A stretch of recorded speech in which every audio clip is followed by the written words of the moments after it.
ತಿರುಗಿಸನ ಕೀರ್ತನೆ 121 ನಾವು ನೋಡ್ತೀವಿ. ಕೀರ್ತನೆಗಾರ ಹೇಳ್ತಾನೆ, ನನ್ನ ಸಹಾಯ ಎಲ್ಲಿಂದ ಬರ್ತದೆ? ನನ್ನ ಸಹಾಯ ಆಕಾಶ ಭೂಮಿಯನ್ನು ಸೃಷ್ಟಿಸಿದ ದೇವರ ಕಡೆಯಿಂದ ಬರ್ತದೆ ಅಂತ ನಾವು ಆತನ ಕಡೆ ನಾವು ದೃಷ್ಟಿಸಿ ನಾವು ಆತನ ದೃಷ್ಟಿಸಿದವರ ಮುಖಗಳು ಪ್ರಕಾಶ ಹೊಂದಿತು ಅಂತ ಪೇತ್ರನ ಮುಳುಗುವ ಸಮಯದಲ್ಲಿ ಕೂಡ ಯೇಸುವೆ ಅಂತ ಹೇಳುವಾಗ ಯೇಸು ಕೈ ಚಾಚಿ ಆತನನ್ನು ಮೇಲೆತ್ತಿದ್ರು ಅಂತ ನಾವು ನೋಡ್ತೀವಿ. ನಾವು ಕೆಲವು ಹಾಡುಗಳನ್ನು ಹಾಡೋಕ್ಕಿಂತ ಮುಂಚೆ ಒಂದೇ ಒಂದು ವಾಕ್ಯ ಮಾತ್ರ ಹೋದನ್ನ. ಇಬ್ರಾಯರು 7ನೇ ಅಧ್ಯಾಯದಲ್ಲಿ 25ನೇ ವಾಕ್ಯ. ಹೀಬ್ರೂ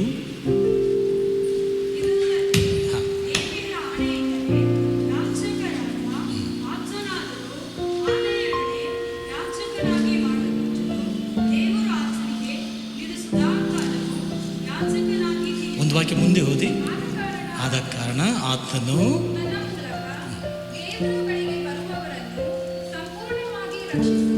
ಎಲ್ಲರೂ ಹೇಳಿ, ಸಂಪೂರ್ಣವಾಗಿ ರಕ್ಷಿಸಲಿಕ್ಕೆ ಶಕ್ತನಾಗಿದ್ದಾನೆ.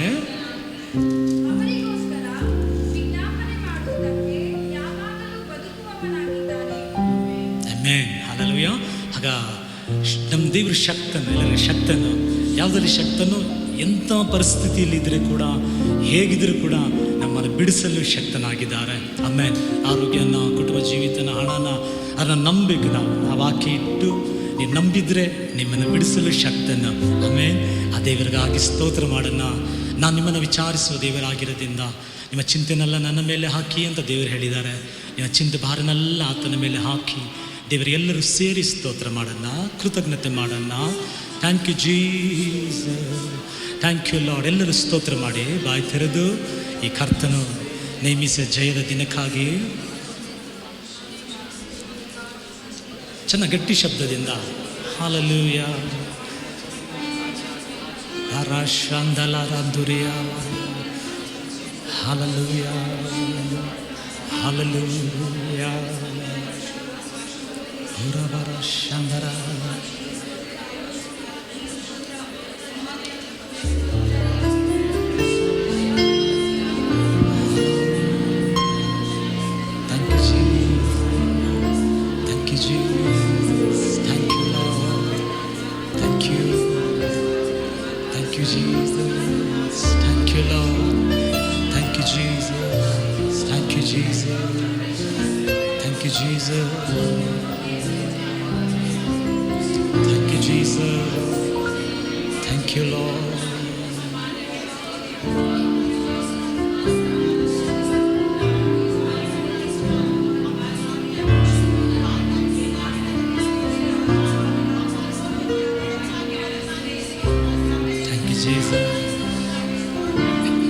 ದೇವರೇ, ಯೇಸುವಿನ ನಾಮದಲ್ಲಿ ಎರಡು ಆರಾಧನೆಗಾಗಿ ಸ್ತೋತ್ರ ಮಾಡ್ತೀವಿ. ಬಂದ ಎಲ್ಲರನ್ನು ದೇವರೇ ಅಪ್ಪ ಪ್ರಭಾವದ ಮೇಲೆ ಪ್ರಭಾವದಲ್ಲಿ ನೀನು ನಡೆಸುವಂತೆ ಪ್ರಾರ್ಥಿಸುತ್ತೇನೆ ಯೇಸುವಿನ ನಾಮದಲ್ಲಿ ತಂದೆಯೇ, ಆಮೇಲೆ ಒಂದು ಹಾಡನ್ನು ನನ್ನ ಚಿಕ್ಕ ಹೃದಯದಿ ಅತ್ಯುನ್ನತನಾದ ನನ್ನ ದೇವರನ್ನು ಆರಾಧಿಸುವೆ. ಒಡೆದ ನನ್ನ ಪಾತ್ರೆಯನ್ನು ಕುಂಬಾರನ ಬಳಿಯಲ್ಲಿ ತರುವೆ, ಸರಿಪಡಿಸಲು ಕೋರುವೆ. ಆಮೇಲೆ ದೇವರು ನೀವು ಯಾವುದಲ್ಲಿ ಒಡೆದೋಗಿದ್ರೆ ಕೂಡ ಅದನ್ನು ಸರಿಪಡಿಸಲು ಆತನು ಒಳ್ಳೆ ಕುಂಬಾರನಾಗಿದ್ದಾನೆ. ಆಮೇಲೆ ಇದರಲ್ಲಿ ಒಂದು ವಾಕ್ಯ ಹೇಳ್ತದೆ, ಮಣ್ಣಾದ ನನ್ನನ್ನು ಮಹಿಮೆಗೊಳಿಸಲು ನೀನು ಮಹಿಮೆಯನ್ನು ತ್ಯಜಿಸಿರುವೆ. ಒಂದು ಕೊರಿಂಥಿ 15ನೇ ಅಧ್ಯಾಯದಲ್ಲಿ 37, 38, 39 ಓದುವಾಗ ಒಂದೊಂದಕ್ಕೂ ಒಂದು ಮಹಿಮೆ ಇದೆ. ನಕ್ಷತ್ರಗಳಿಗೆ ಒಂದು ಮಹಿಮೆ, ಸೂರ್ಯನಿಗೆ ಒಂದು ಮಹಿಮೆ, ಚಂದ್ರನಿಗೆ ಒಂದು ಮಹಿಮೆ. ಹಾಗೆಯೇ ಇಲ್ಲಿ ಕೂಡಿ ಬಂದಿದ್ದೀವಲ್ಲ, ನಮ್ಮೆಲ್ಲರಲ್ಲಿ ಕೂಡ ಒಂದು ಮಹಿಮೆ ಇದೆ. ಒಬ್ಬರೊಬ್ಬರಿಗೂ ವ್ಯತ್ಯಾಸ ಇರ್ತದೆ. ಎಮ್ಮೆ ಆ ಮಹಿಮೆಯಾದ ದೇವರನ್ನು, ನಮಗೆ ದೇವರು ಕೊಟ್ಟಿರುವ ಮಹಿಮೆನಿಟ್ಟು ಮಹಿಮೆ ಪಡಿಸೋಣ. ಈ ಹಾಡನ್ನು ಹಾಡಿ ದೇವರನ್ನ ಮಹಿಮೆ ಪಡಿಸೋಣ. ದಾರಿ ತಪ್ಪಿದಾಗೆಲ್ಲ ನಮ್ಮನ್ನು ಸರಿಪಡಿಸಿ ನಡೆಸಿ ಬಂದ ದೇವರು.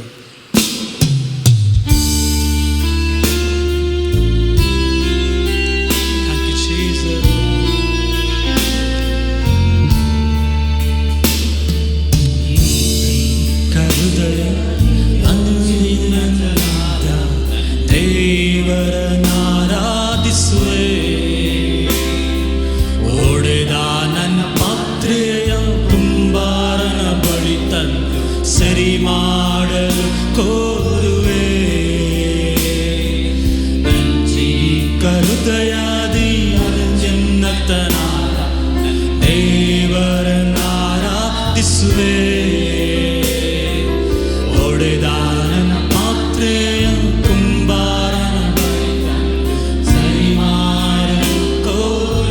ಎರಡು ಕೈಗಳೆತ್ತಿ ಹಾಡೋಣ. ಓ ಸನ್ನ, ಓ ಸನ್ನ, ಯಹೂದ್ಯರ ರಾಜನಿಗೆ. ಓ ಸನ್ನ, ಓ ಸನ್ನ, ಬರಲಿರುವ ನನ್ನ ರಾಜನಿಗೆ. ಓ ಸನ್ನ, ಓ ಸನ್ನ, ಯಹೂದ್ಯರ ರಾಜನಿಗೆ. ಓ ಸನ್ನ, ಓ ಸನ್ನ, ಬರಲಿರುವ ನನ್ನ ರಾಜನಿಗೆ. ಮಣ್ಣಿನಿಂದ ತೆಗೆಯಲ್ಪಟ್ಟನು, ಮರಳಿ ಮಣ್ಣಿಗೆ ನನ್ನ ಸೇರುವೆ. ಮಣ್ಣಿನಿಂದ ತೆಗೆಯಲ್ಪಟ್ಟೆನು, ಮರಳಿ ಮಣ್ಣಿಗೆ ನಾ ಸೇರುವೆನು. ಮಣ್ಣಾದ ನನ್ನ ಮಹಿಮೆ ಮಹಿಮೆ ಸಿದೆ. ಮಣ್ಣಾದ ನನ್ನ ಮಹಿಮೆ ಕೊಲಿಸೋ ಮಹಿಮೆಯ ತ್ಯಜಿಸಿರುವೆ. ಓ ಸನ್ನ, ಓ ಸನ್ನ, ರಾಜನಿಗೆ. ಓ ಸನ್ನ, ಓ ಸನ್ನ, ಬರಲಿರುವ ರಾಜನಿಗೆ. ಎಲ್ಲರೂ ಸೇರಿ ಹೇಳಿ. ಓ ಸನ್ನ, ಓ ಸನ್ನ, ಯಹೂದ್ಯರ ರಾಜನಿಗೆ. ಓ ಸನ್ನ, ಓ ಸನ್ನ, ಬರಲಿರುವ ನನ್ನ ರಾಜನಿಗೆ. ನಾ ತಪ್ಪಿ ನಡೆಯುವ ಎಣ್ಣೆ, ನಿನ್ನ ಕೃಪೆಯಿಂದ ಸರಿಪಡಿಸು.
ಹೃದಯದ ಅತ್ಯುನ್ನತನಾದ ದೇವರನ್ನ ಆರಾಧಿಸುವೆ. ಒಡೆದ ನನ್ನ ಪಾತ್ರೆಯ ಕುಂಬಾರನ ಬಳಿ ತಂದು ಸರಿ ಮಾಡಲು ಕೋರುವೆ. ನನ್ನ ಚಿಕ್ಕ ಹೃದಯದಿ ಅತ್ಯುನ್ನತನಾದ ದೇವರನ್ನ ಆರಾಧಿಸುವೆ. ಒಡೆದ ನನ್ನ ಪಾತ್ರೆಯ ಕುಂಬಾರನ ಬಳಿ ತಂದು ಸರಿ ಮಾಡಲು. ಕಡೆದಾಗಿ ಒಂದು ಸಾರಿ ಎಲ್ಲರೂ ಓ ಸನ್ನ ಓ ಸನ್ನ ಯೆಹೋವನ ರಾಜನಿಗೆ. ಓ ಸನ್ನ ಓ ಸನ್ನ ಬಲಿವ ರಾಜನಿಗೆ. ಓ ಸನ್ನ ಓ ಸನ್ನ ಯೆಹೋವನ ರಾಜನಿಗೆ. ಓ ಸನ್ನ ಓ ಸನ್ನ ಬಲಿವ ರಾಜನಿಗೆ. ಬರಲಿರುವ ನನ್ನ ರಾಜನಿಗೆ, ಬರಲಿರುವ ನನ್ನ ರಾಜನಿಗೆ. ಮಾರನಾಥ, ಬರಲಿರುವ ರಾಜಾದಿರಾಜನೇ, ನಿಮಗೆ ಸ್ವಾಗತ ಮಾಡುತ್ತೀವಿ ದೇವರಪ್ಪ. ಈ ಆರಾಧನೆಯಲ್ಲಿ ಕೂಡ ನಿನ್ನ ಎರಡನ ಬರವಣಿಗೆ ದೇವರಪ್ಪ ನಮ್ಮನ್ನು ಸಿದ್ಧಗೊಳಿಸುವಂತೆ ನಿಮ್ಮ ಕರಗಳಲ್ಲಿ ನಾವು ಸಮರ್ಪಿಸುತ್ತೀವಿ ದೇವರಪ್ಪ. ಹೋಸಾನ ಅಂತ ಹೇಳುವಾಗ ಅದರ ಅರ್ಥ ಬರಲಿಕ್ಕಿರುವ ರಾಜನೇ ನಿನಗೆ ಮಹಿಮೆ ಅಂತ. ಆಮೇಲೆ ನನಗೆ ನಿಮಗೆ ಒಂದು ನಿರೀಕ್ಷೆ ಇದೆ. ಯೇಸು ಬೇಗ ಬರಲಿಕ್ಕಿದ್ದಾರೆ. ಬಂದು ಆತನ ಜೊತೆ ನಮ್ಮನ್ನು ನಿತ್ಯವಾಗಿ ಅವರು ಸೇರಿಸಿಕೊಳ್ಳುವ ದೇವರಾಗಿದ್ದಾರೆ. ಏಮೇನ ದಿನಕ್ಕಾಗಿ ದೇವರಿಗೆ ಸ್ತೋತ್ರ ಮಾಡೋಣ. ಒಂದು ಹಾಡು ಕೂಡ ಸೇರಿ ಹಾಡನ್ನ. ಉನ್ನತನೇ ನಿನಗೆ ಆರಾಧನೆ. ನಮ್ಮ ದೇವರು ಉನ್ನತನ. ಹಲ್ಲೆಲೂಯಾ. ಆತನ ಉನ್ನತನು, ಆತನ ಉನ್ನತನಾದ ಕಾರ್ಯಗಳನ್ನು ಮಾಡುವ ದೇವರು. ಯೋನಕ್ಕಿಂತಲೂ ದೇವರು ದೊಡ್ಡವರು ಅಂತ ಹಾಡಿನ ಚರಣ ಹೇಳ್ತಿದೆ. ಯೋನ ಒಂದೇ ಒಂದು ಪ್ರಸಂಗದಲ್ಲಿ 1,20,000 ಜನಗಳು ಮನಸ್ಸಾಂತರ ಹೊಂದರು ಅಂತ ನಾವು ನೋಡ್ತೀವಿ. ಹಾಗೆ ನಮ್ಮ ದೇವರು ಯೇಸು ಕ್ರಿಸ್ತನು ಕೂಡ ಆತನ ಕಲ್ವಾರಿ ಶಿಲುಬೆ ಮುಖಾಂತರ, ಆತನ ಸಾರಿದ ಸುವಾರ್ಥ ಮುಖಾಂತರ ಇವತ್ತು ಕೋಟಿ ಕೋಟಿ ಜನಗಳು ರಕ್ಷಣೆ ಹೊಂದಿದ್ದಾರೆ. ಸಾಲೋಮೋನ ಜ್ಞಾನ ಕೇಳೋಕ್ಕೆ ಜನಗಳು ಅನೇಕ ಕಡೆಯಿಂದ ಬಂದಿದ್ದರು. ವಾಕ್ಯ ಹೇಳ್ತದೆ, ಸಾಲೋಮೋನಿಗಿಂತಲೂ ನಮ್ಮ ದೇವರು ಉನ್ನತನಾಗಿದ್ದಾರೆ. ಆಮೆನ್. ಆ ಹಾಡನ್ನು ಸೇರಿ ಹಾಡಿ ದೇವರನ್ನ ಮಹಿಮೆ ಪಡಿಸೋಣ.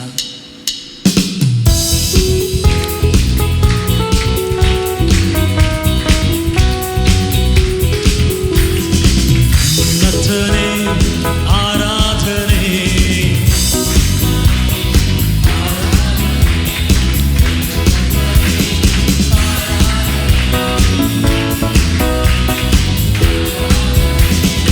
ಒಳ್ಳೆದನೇ ಬೋಧಿಸುವ ಬೋಧಕನೇ,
you Jesus, thank you lord.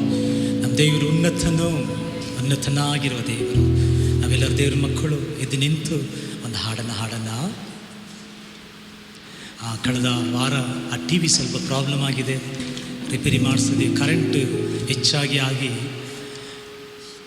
Repair ಆಗಿದೆ.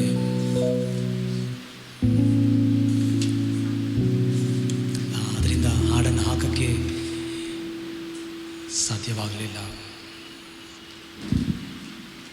Thank you Lord, thank you Jesus, thank you Lord, thank you Jesus, thank you Lord, thank you Jesus, thank you lord,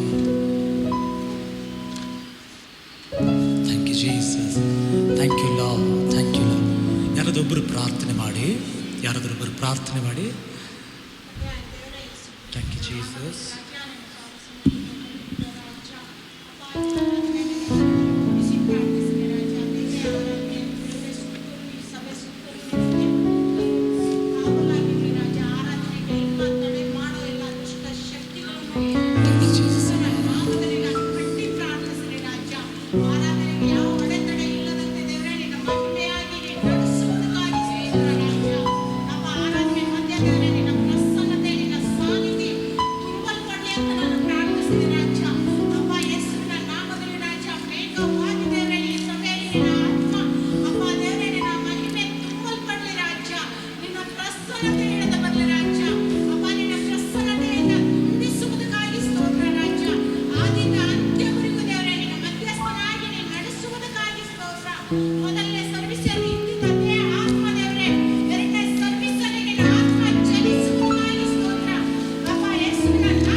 ಈ ಕನ್ನಡ ಹಾಡು ಬುಕ್ ಎರಡಿದೆ ನನ್ನ ಹತ್ರ.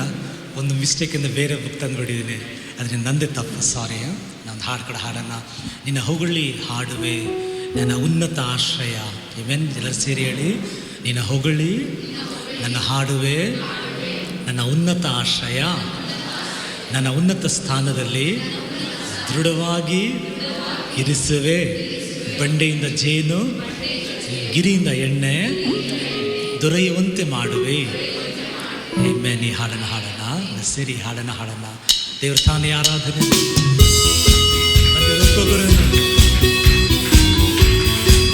Thank you Jesus. ನಾ ಹೊಗಳಿ ಹಾಡುವೆ ನನ್ನ ಉನ್ನತ ಆಶ್ರಯವೇ, ನಿನ್ನ ಹೊಗಳಿ ಹಾಡುವೆ ನನ್ನ ಉನ್ನತ. ಒಂದು ಸಾರಿ ಕೂಡ ಎಲ್ಲರೂ ಸೇರಿ, ನಿನ್ನ ಹೊಗಳಿ ನನ್ನ ಉನ್ನತ, ಅತಿಯಾದ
ಯೇಸು ನಾಮದಲ್ಲಿ ಆರಾಧನೆಯಲ್ಲಿ ಅದು ನೀಗಿ ಹೋಗಲಿ.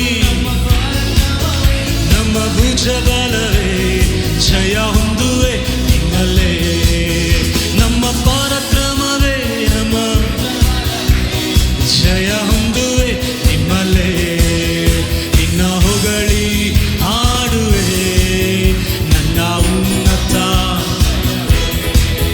ನಿನ್ನ ಹೊಗಳಿ ಹಾಡುವೆ.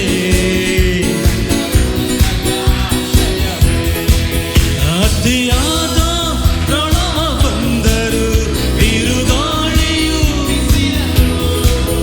ಅತಿಯಾದ ಪ್ರಣವ ಬಂದರು ನನ್ನ ರಕ್ಷಣೆಯೇ ನನ್ನ ದುರ್ಗವೇ ನೆಲೆಸುವೆನು ನಿನ್ನಲ್ಲೇ. ನನ್ನ ರಕ್ಷಣೆಯೇ ನನ್ನ ನೆಲೆಸುವೆನು.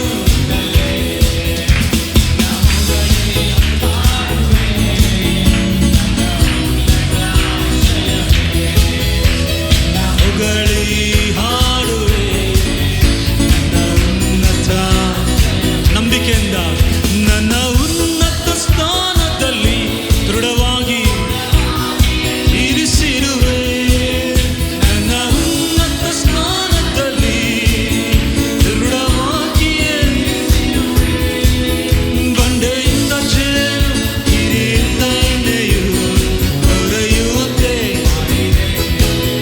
ಬಂಡೆಯಿಂದ ಜೇನು ಹಿರಿಯಿಂದ ಎಣ್ಣೆಯು ದೊರೆಯುವಂತೆ ಮಾಡಿದೆ.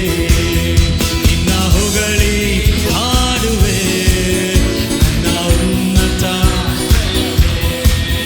ನಿನ್ನ ಹೊಗಳಿ ಹಾಡುವೆ ನನ್ನ ಉನ್ನತ.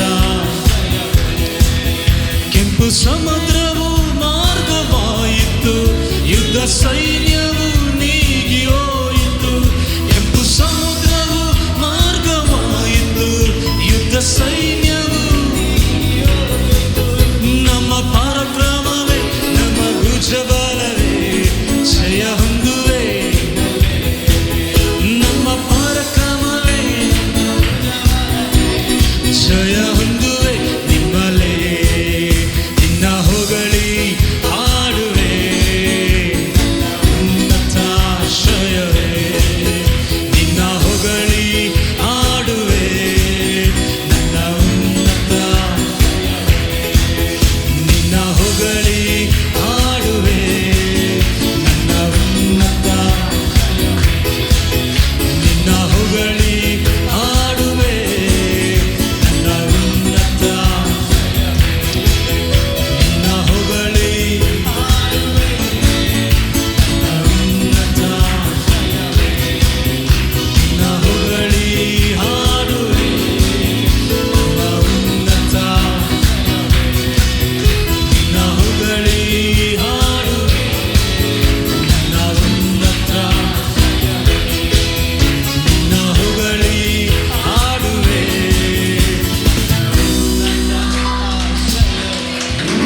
Hallelujah, hallelujah, hallelujah. Thank you Jesus, thank you Lord, thank you Jesus. ಅಪ್ಪ, ನಮ್ಮ ಆಶ್ರಯವು ನೀನೇ ದೇವರಪ್ಪ, ನಮ್ಮ ಆಶ್ರಯವು ನೀನೇ ಸ್ವಾಮಿ, ನೀನೇ ನಮ್ಮ ಆಶ್ರಯ. ನಿನ್ನೆ ದಿನದಲ್ಲಿ ಮಹಿಮೆಯ ಕುರಿತು ನಾನು ಮಾತಾಡ್ತಿದ್ದೆ. ದೇವ್ರ ವಾಕ್ಯ ಹೇಳ್ತದೆ, ಯೆಶಾಯ 48ನೇ ವಾಕ್ಯ ಅಂತಿದೆ,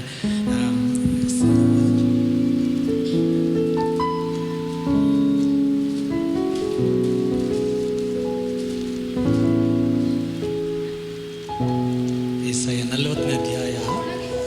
ಹೂ ಒಣಗಿ ಹೋಗುವುದು, ಹುಲ್ಲು ಒಣಗಿ ಹೋಗುವುದು, ಹೂವು ಬಾಡಿ ಹೋಗುವುದು, ಆತನ ಸದಾಕಾಲ ಇರುವರು. ಇನ್ನೇನು ಒಂದು ಕಡೆ ದೇವರು ವಾಕ್ಯ ಹೇಳ್ತಿದೆ, ವಾಕ್ಯ ತರಿಸ್ತೀನಿ.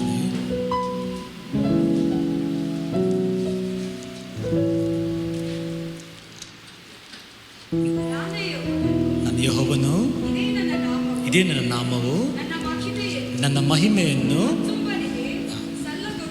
ಎಷ್ಟನೇ ವಾಕ್ಯ ಅದು?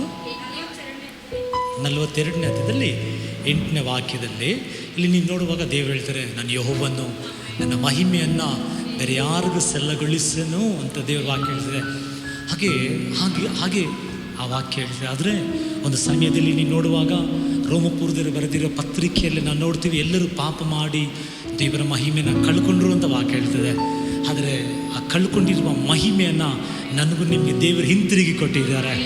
ಆಮೇನ್. ಆದಮ್ಮನ್ನು ದೇವರ ಸೃಷ್ಟಿ ಮಾಡುವಾಗ ಅವನ ಮೇಲೊಂದು ಮಹಿಮೆ ಇತ್ತು ನೋಡಿ. ದೇವರು ಎಲ್ಲ ಕೊಟ್ಟರು, ಏದೇನು ತೋಟ ಕೊಟ್ಟರು, ಹಣ್ಣೆಲ್ಲ ಕೊಟ್ಟಿದ್ರು, ಅದಕ್ಕೆ ವಸ್ತ್ರ ಕೊಡಲಿಲ್ಲ. ಯಾಕೆ ವಸ್ತ್ರಗಳು? ಅವನ ಮೇಲೆ ದೇವರ ಮಹಿಮೆ ಇತ್ತು.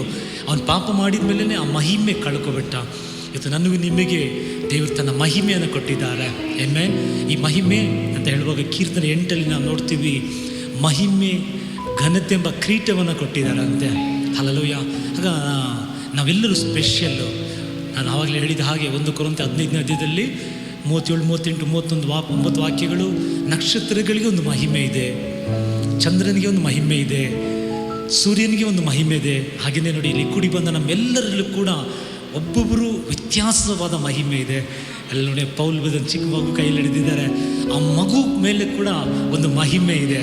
ಆಮೇಲೆ ಅದಕ್ಕೆ ಯಾವಾಗಲೂ ನಾವು ಅವ್ರ ಥರ ಇಲ್ವಲ್ಲ ಅಂತ ನೀವು ಕಂಪೇರ್ ಮಾಡಬೇಡಿ. ಇಲ್ಲ, ನಾವು ಒಬ್ಬೊಬ್ಬರು ಕೂಡ ನಾವು ವ್ಯತ್ಯಾಸವಾಗಿದ್ದೀವಿ. ನಮ್ಮನ್ನು ದೇವರು ಮಹಿಮೆಯಾಗಿ ಸೃಷ್ಟಿಸಿದ್ದಾರೆ. ನಮ್ಮ ಮೇಲೆ ದೇವರು ಆ ಘನತೆಯನ್ನು ನಮಗೆ ಕೊಟ್ಟಿದ್ದಾರೆ. ಆಮೇಲೆ ಯಾವಾಗಲೂ ಆ ಮಹಿಮೆಯ ದೇವರನ್ನು ನಾವು ಮಹಿಮೆ ಪಡಿಸುವವರಾಗಿರೋಣ ನಾವು. ಆಮೇಲೆ ಒಂದು ಹಾಡು ಕೂಡ ನಾನು ಸೇರಿ ಹಾಡನ್ನ, ಒಂದನ್ನೇ ನಾನು ಬೇಡುವೆನು, ಅದಕ್ಕಾಗಿ ನಾನು ಕಾಯುವೆನು ನನ್ನ ಯಜಮಾನನೇ. ಇಲ್ಲಿ 2ನೇ ಅಧ್ಯಾಯದಲ್ಲಿ ನಮಗೆ ಮಹಿಮೆಯನ್ನು ಕೊಡುವುದಕ್ಕಾಗಿ ಆ ಮಹಿಮೆಯಾದ ದೇವರು ಎಲ್ಲವನ್ನ ತ್ಯಜಿಸಿ ಈ ಭೂಮಿಗೆ ಇಳಿದು ಬಂದರು ಅಂತ ನಾವು ನೋಡ್ತೀವಿ ನಾವು. ಆಮೇಲೆ ಈ ಸಮಯದಲ್ಲಿ ಒಂದು ಹಾಡನ್ನು ಸೇರಿ ಹಾಡನ್ನ, ಒಂದೇನೇ ನಾನು ಬೇಡುವೆನು, ಅದಕ್ಕಾಗಿ ನಾನು ಕಾಯುವೆನು ನನ್ನ ಯಜಮಾನನೇ. ಹಾಡಿನ ಸಂಖ್ಯೆ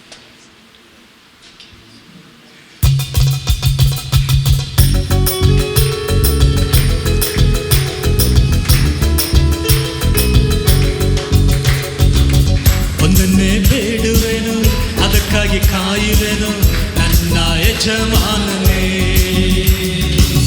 ಒಂದನ್ನೇ ಬೇಡುವೆನು, ಆರಾಧನೆಯಲ್ಲಿ ನನ್ನ ಯಜಮಾನನೇ. ನಿನ್ನ ಆಲಯದಲ್ಲಿ ಯಾವಾಗಲೂ ನಾ ಸ್ತುತಿಸಬೇಕಯ್ಯ, ನಿನ್ನ ಸನ್ನಿಧಿಯಲ್ಲೇ ನಿನ್ನ ಮಹಿಮೆ ಕಾಣಬೇಕಯ್ಯ. ನಿನ್ನ ಆಲಯದಲ್ಲಿ ನಿನ್ನ ಸನ್ನಿಧಿಯಲ್ಲಿ ಮಹಿಮೆ. ಯೆಹೋವನೇ ನನ್ನ ಬೆಳಕು, ರಕ್ಷಕನು, ಯಾರಿಗೆ ಭಯ ಪಡೆನು.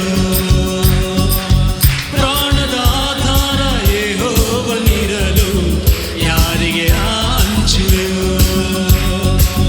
ಯೆಹೋವನೇ ನನ್ನ ಬೆಳಕು, ರಕ್ಷಕನು, ಯಾರಿಗೆ ನಾ ಪಡೆನು. ಪ್ರಾಣದ ಆಧಾರ ಯೆಹೋವನಿರಲು ಯಾರಿಗೆ ನಾ ಅಂಜುವೆನು. ನನ್ನ ಕೋಟೆಯು, ನನ್ನ ಬಂಡೆಯು ಎಂದೆಂದು ಯೆಹೋವನ. ಹೃದಯದಿಂದ ಹೇಳಿ, ನನ್ನ ಕೋಟೆಯು ಎಂದೆಂದು ಯೆಹೋವನೇ. ನಿನ್ನ ಆಲಯದಲ್ಲೇ ಯಾವಾಗಲೂ ನಾ ಸ್ತುತಿಸಬೇಕಯ್ಯ, ನಿನ್ನ ಸನ್ನಿಧಿಯಲ್ಲೇ ನಿನ್ನ ಮಹಿಮೆ ಕಾಣಬೇಕಯ್ಯ. ನಿನ್ನ ಆಲಯದಲ್ಲೇ ಯಾವಾಗಲೂ ನಾ ನಿನ್ನ ಸನ್ನಿಧಿಯಲ್ಲೇ ನಿನ್ನ ಮಹಿಮೆ. ವೈರಿಯ ಫಲವು ಎದುರಾಗಿ ತಾವೇ ಅಳಿದು ಹೋಗರು, ಚದುರಂಗ ಫಲವು ಯುದ್ಧಕ್ಕೆ ನಿಂತರು ಭರವಸೆ ಬರು.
ಇರುವೆ, ಕಾಲು ಕಲ್ಲಿಗೆ ತಗಲದಾಗೆ ಕರದಲ್ಲಿ ಎತ್ತಿಕೊಳ್ಳುವೆ.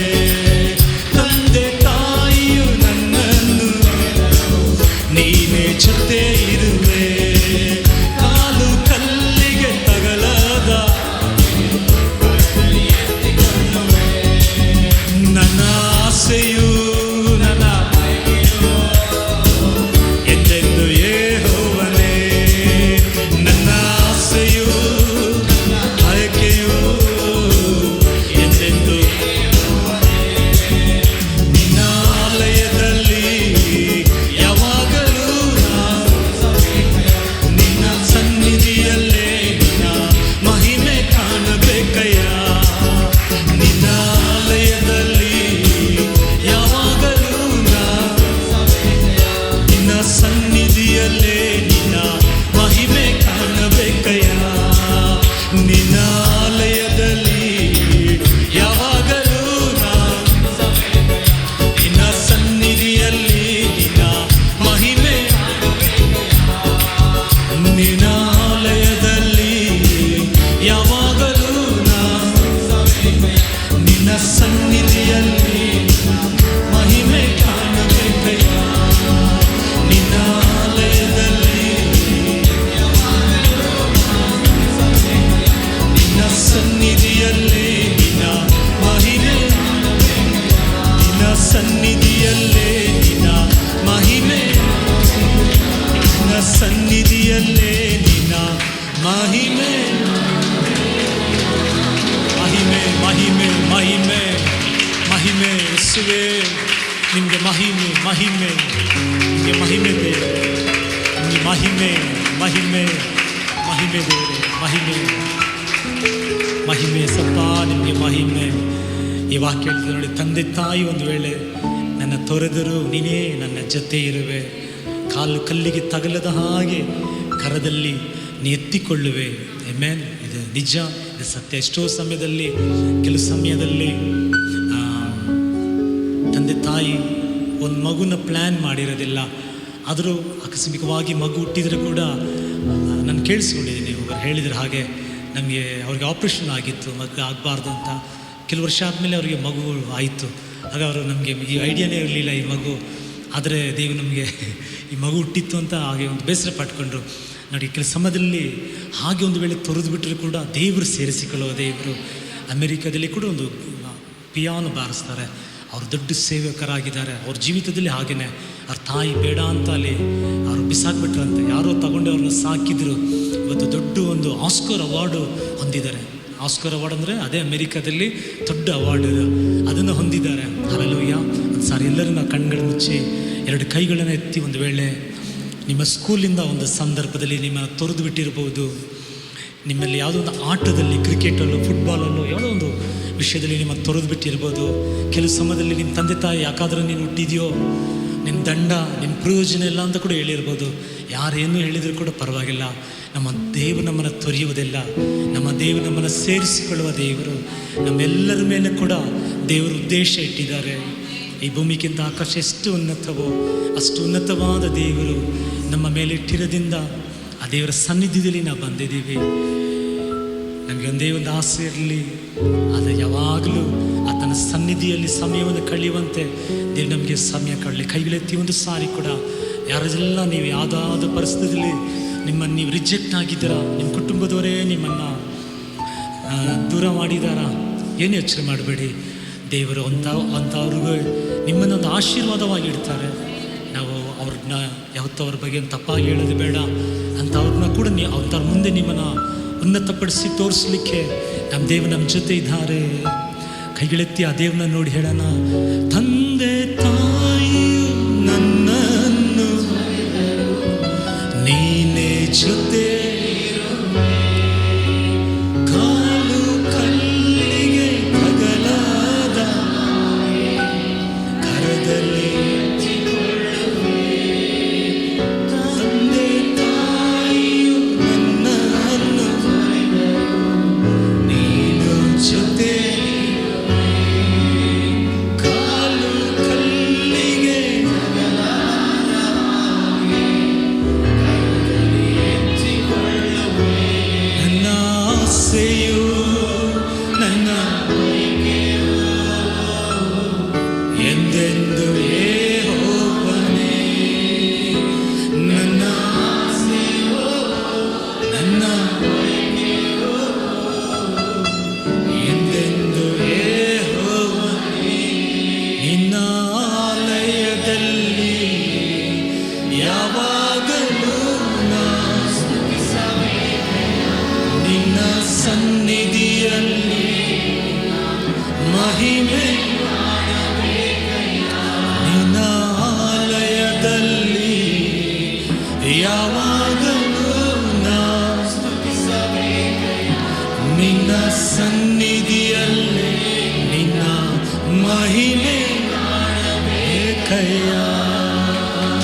ಒಬ್ಬೊಬ್ಬರು ದೇವರಪ್ಪ ನಿನ್ನ ಮಹಿಮೆಯನ್ನು ಕಾಣುವ ಹಾಗೆ ದೇವರಪ್ಪ ಬಲಪಡಿಸು ಒಂದು ಹಾಡು ಕೂಡ ಸೇರಿ ಹಾಡನ್ನು ನಿನ್ನ ಮೊರೆ ಹೋಗುವ ಭಕ್ತರೆಲ್ಲರೂ ಭಾಗ್ಯವಂತರು. ಯಾರೆಲ್ಲರೂ ಯೇಸುವನ ಮೊರೆ ಹೋಗಿದ್ದೀರಾ, ಆತನ ಆಶ್ರಯಕ್ಕೆ ಬಂದಿದ್ದೀರಾ, ನೀವು ಭಾಗ್ಯವಂತರು. ಸೇರಿ ಹಾಡನ್ನು ಹಾಡಿ ದೇವರ ಮಹಿಮೆ ಪಡಿಸೋಣ. ದೇವರು ಒಳ್ಳೆಯವರಾಗಿದ್ದಾರೆ. ಇಬ್ಬರು ಮೂವರನ್ನ ನಾಮದಲ್ಲಿ ಕೂಡಿರುವಾಗ ನಿಮ್ಮ ಮಧ್ಯದಲ್ಲಿ ಇರುತ್ತೇನೆ, ನಮ್ಮ ಮಧ್ಯದಲ್ಲಿ ದೇವರು ಇದ್ದಾರೆ. ಆಮೇಲೆ ಸೇರಿ ಹಾಡನ್ನು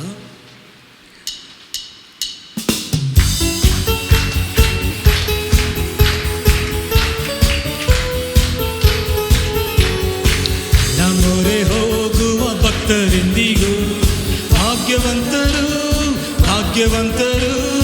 ಎಂದೆಂದು ಭಾಗ್ಯವಂತರು. ನಿನ್ನ ಮೊರೆ ಹೋಗುವ ಭಾಗ್ಯವಂತರು ಎಂದೆಂದು.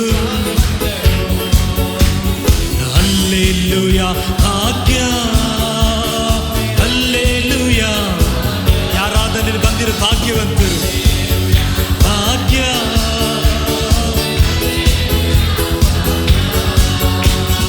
ಕುಂದಿದ ಮನದಿಂದ ತಾಳ್ಮೆಯಿಂದ ಜೀವಿಸುವವರೆಂದು ಭಾಗ್ಯವಂತರು. ಕುಂದಿದ ಮನದಿಂದ ತಾಳ್ಮೆಯಿಂದ ಜೀವಿಸುವವರೆಂದು ಭಾಗ್ಯವಂತರು. ಹಲ್ಲೆಲೂಯಾ ಭಾಗ್ಯ, ಹಲ್ಲೆಲೂಯಾ ಭಾಗ್ಯ, ಹಲ್ಲೆಲೂಯಾ ಹಲ್ಲೆಲೂಯಾ. ವೇದ ವಚನಗಳ ಕೈಗೊಂಡು ಜೀವಿಸುವವರೆಂದು ಭಾಗ್ಯವಂತರು. ವೇದ ವಚನಗಳ ಕೈಗೊಂಡು ಜೀವಿಸುವವರೆಂದು. ಹಲ್ಲೆಲೂಯಾ ಭಾಗ್ಯ, ಹಲ್ಲೆಲೂಯಾ ಭಾಗ್ಯ, ಹಲ್ಲೆಲೂಯಾ ಭಾಗ್ಯ, ಹಲ್ಲೆಲೂಯಾ. ದೇವಾನುಗ್ರಹದಿಂದ ಉತ್ತಮವ ನಡೆಯುವ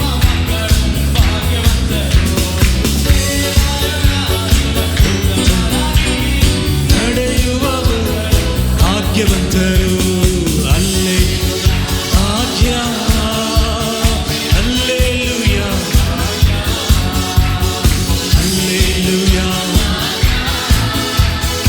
ಹಲ್ಲೆಲೂಯಾ. ಕ್ರಿಸ್ತನ ಭಕ್ತರಾಗಿ ಗತಿಸುವ ಮಕ್ಕಳು ಇಂದು ಎಂದೆಂದು ಭಾಗ್ಯವಂತರು.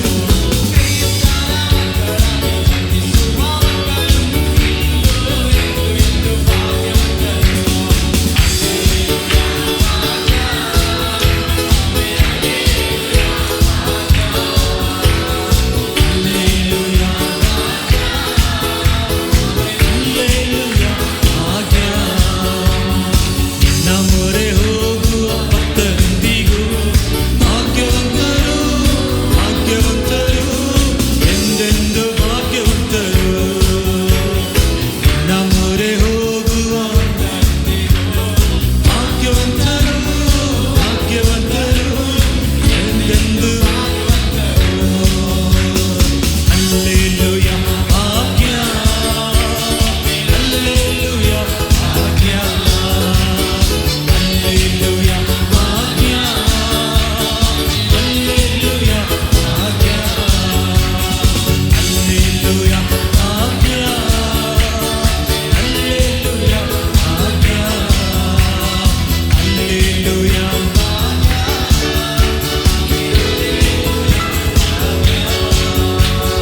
ಹಲ್ಲೆಲೂಯಾ ಭಾಗ್ಯ, ಹಲ್ಲೆಲೂಯಾ ಭಾಗ್ಯ, ಹಲ್ಲೆಲೂಯಾ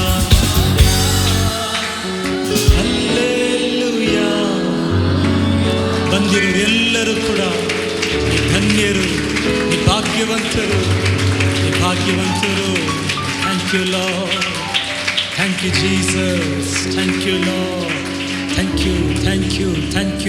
ಯು ಜೀಸಸ್ ಅಪ್ಪ, ಥ್ಯಾಂಕ್ ಯು ಲಾರ್ಡ್.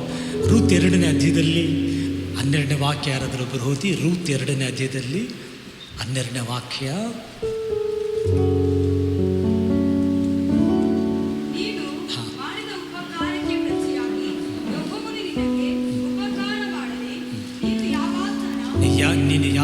ಆತನ ರೆಕ್ಕೆಯ ಮರೆಯನ್ನು ಆಶ್ರಯಿಸಿಕೊಳ್ಳಿ ಬಂದಿದೆಯೋ, ಇಸ್ರಾಯೇಲ್ ದೇವರಾದ ಯೆಹೋವನು ನಿನಗೆ ಉತ್ತಮವಾದ ಪ್ರತಿಫಲವನ್ನು ಅನುಗ್ರಹಿಸಲಿ ಎಂದು ಎಲ್ಲರಲ್ಲಿ ಆಮೇನ್.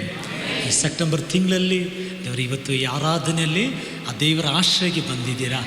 ದೇವರು ತಾನೇ ನಿಮಗೆ ಸೆಪ್ಟೆಂಬರ್ ತಿಂಗಳಲ್ಲಿ ಉತ್ತಮವಾದ ಆಶೀರ್ವಾದಗಳನ್ನು ನೀವು ಹೊಂದಿಕೊಳ್ಳುವಂತೆ ದೇವರ ಕೃಪೆ ಮಾಡಲಿ. ಆಮೆನ್. ಒಂದೊಂದು ಸಾರಿ ಆತನ ನೆರಳಿಗೆ ಬರುವಾಗ ಈ ವಾಕ್ಯ ನೆನಪು ಮಾಡಿಕೊಳ್ಳಿ. ಆತನ ನೆರಳಿಗೆ ಬರೋರನ್ನ ಆತನ ಉತ್ತಮವಾದ ಆಶೀರ್ವಾದವನ್ನು ಕೊಡುವ ದೇವರು. ಮಲಾಕಿ 4ನೇ ಅಧ್ಯಾಯದಲ್ಲಿ ಕೂಡ 2ನೇ ವಾಕ್ಯ ಬರೆಯಲ್ಪಟ್ಟಿದೆ. ಮಲಾಕಿ 4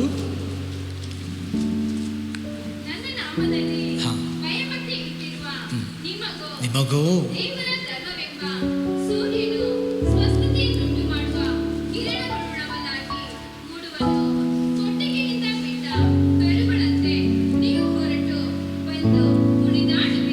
ನಾಮದಲ್ಲಿ ಸೆಪ್ಟೆಂಬರ್ ತಿಂಗಳಲ್ಲಿ ಎಲ್ಲ ವಿಷಯದಲ್ಲಿ ಕುಣಿದಾಡುವಂತೆ ಕುಣಿದಾಡುವಿರಿ, ದುಷ್ಟನ್ನು ತುಳಿದು ಬಿಡುವಿರಿ.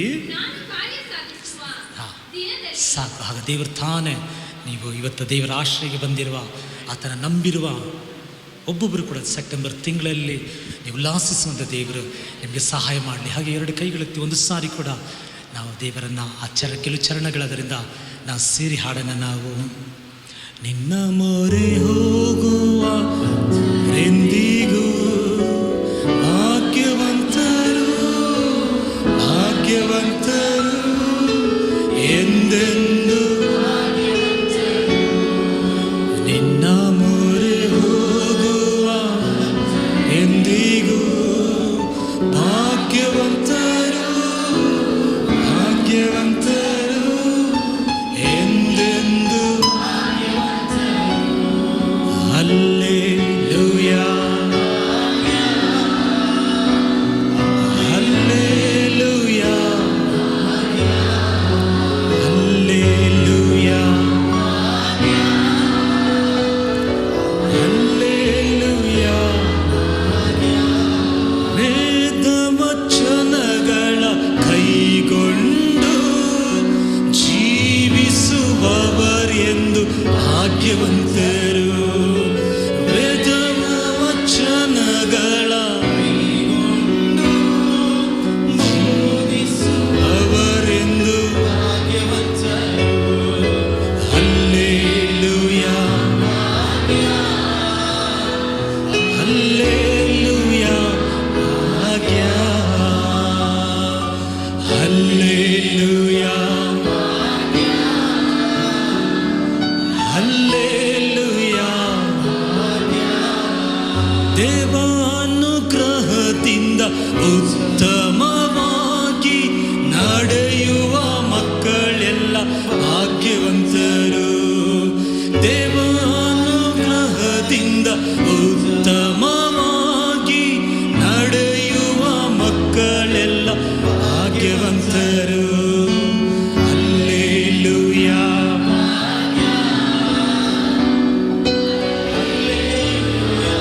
ಭಾಗ್ಯ. Hallelujah hallelujah.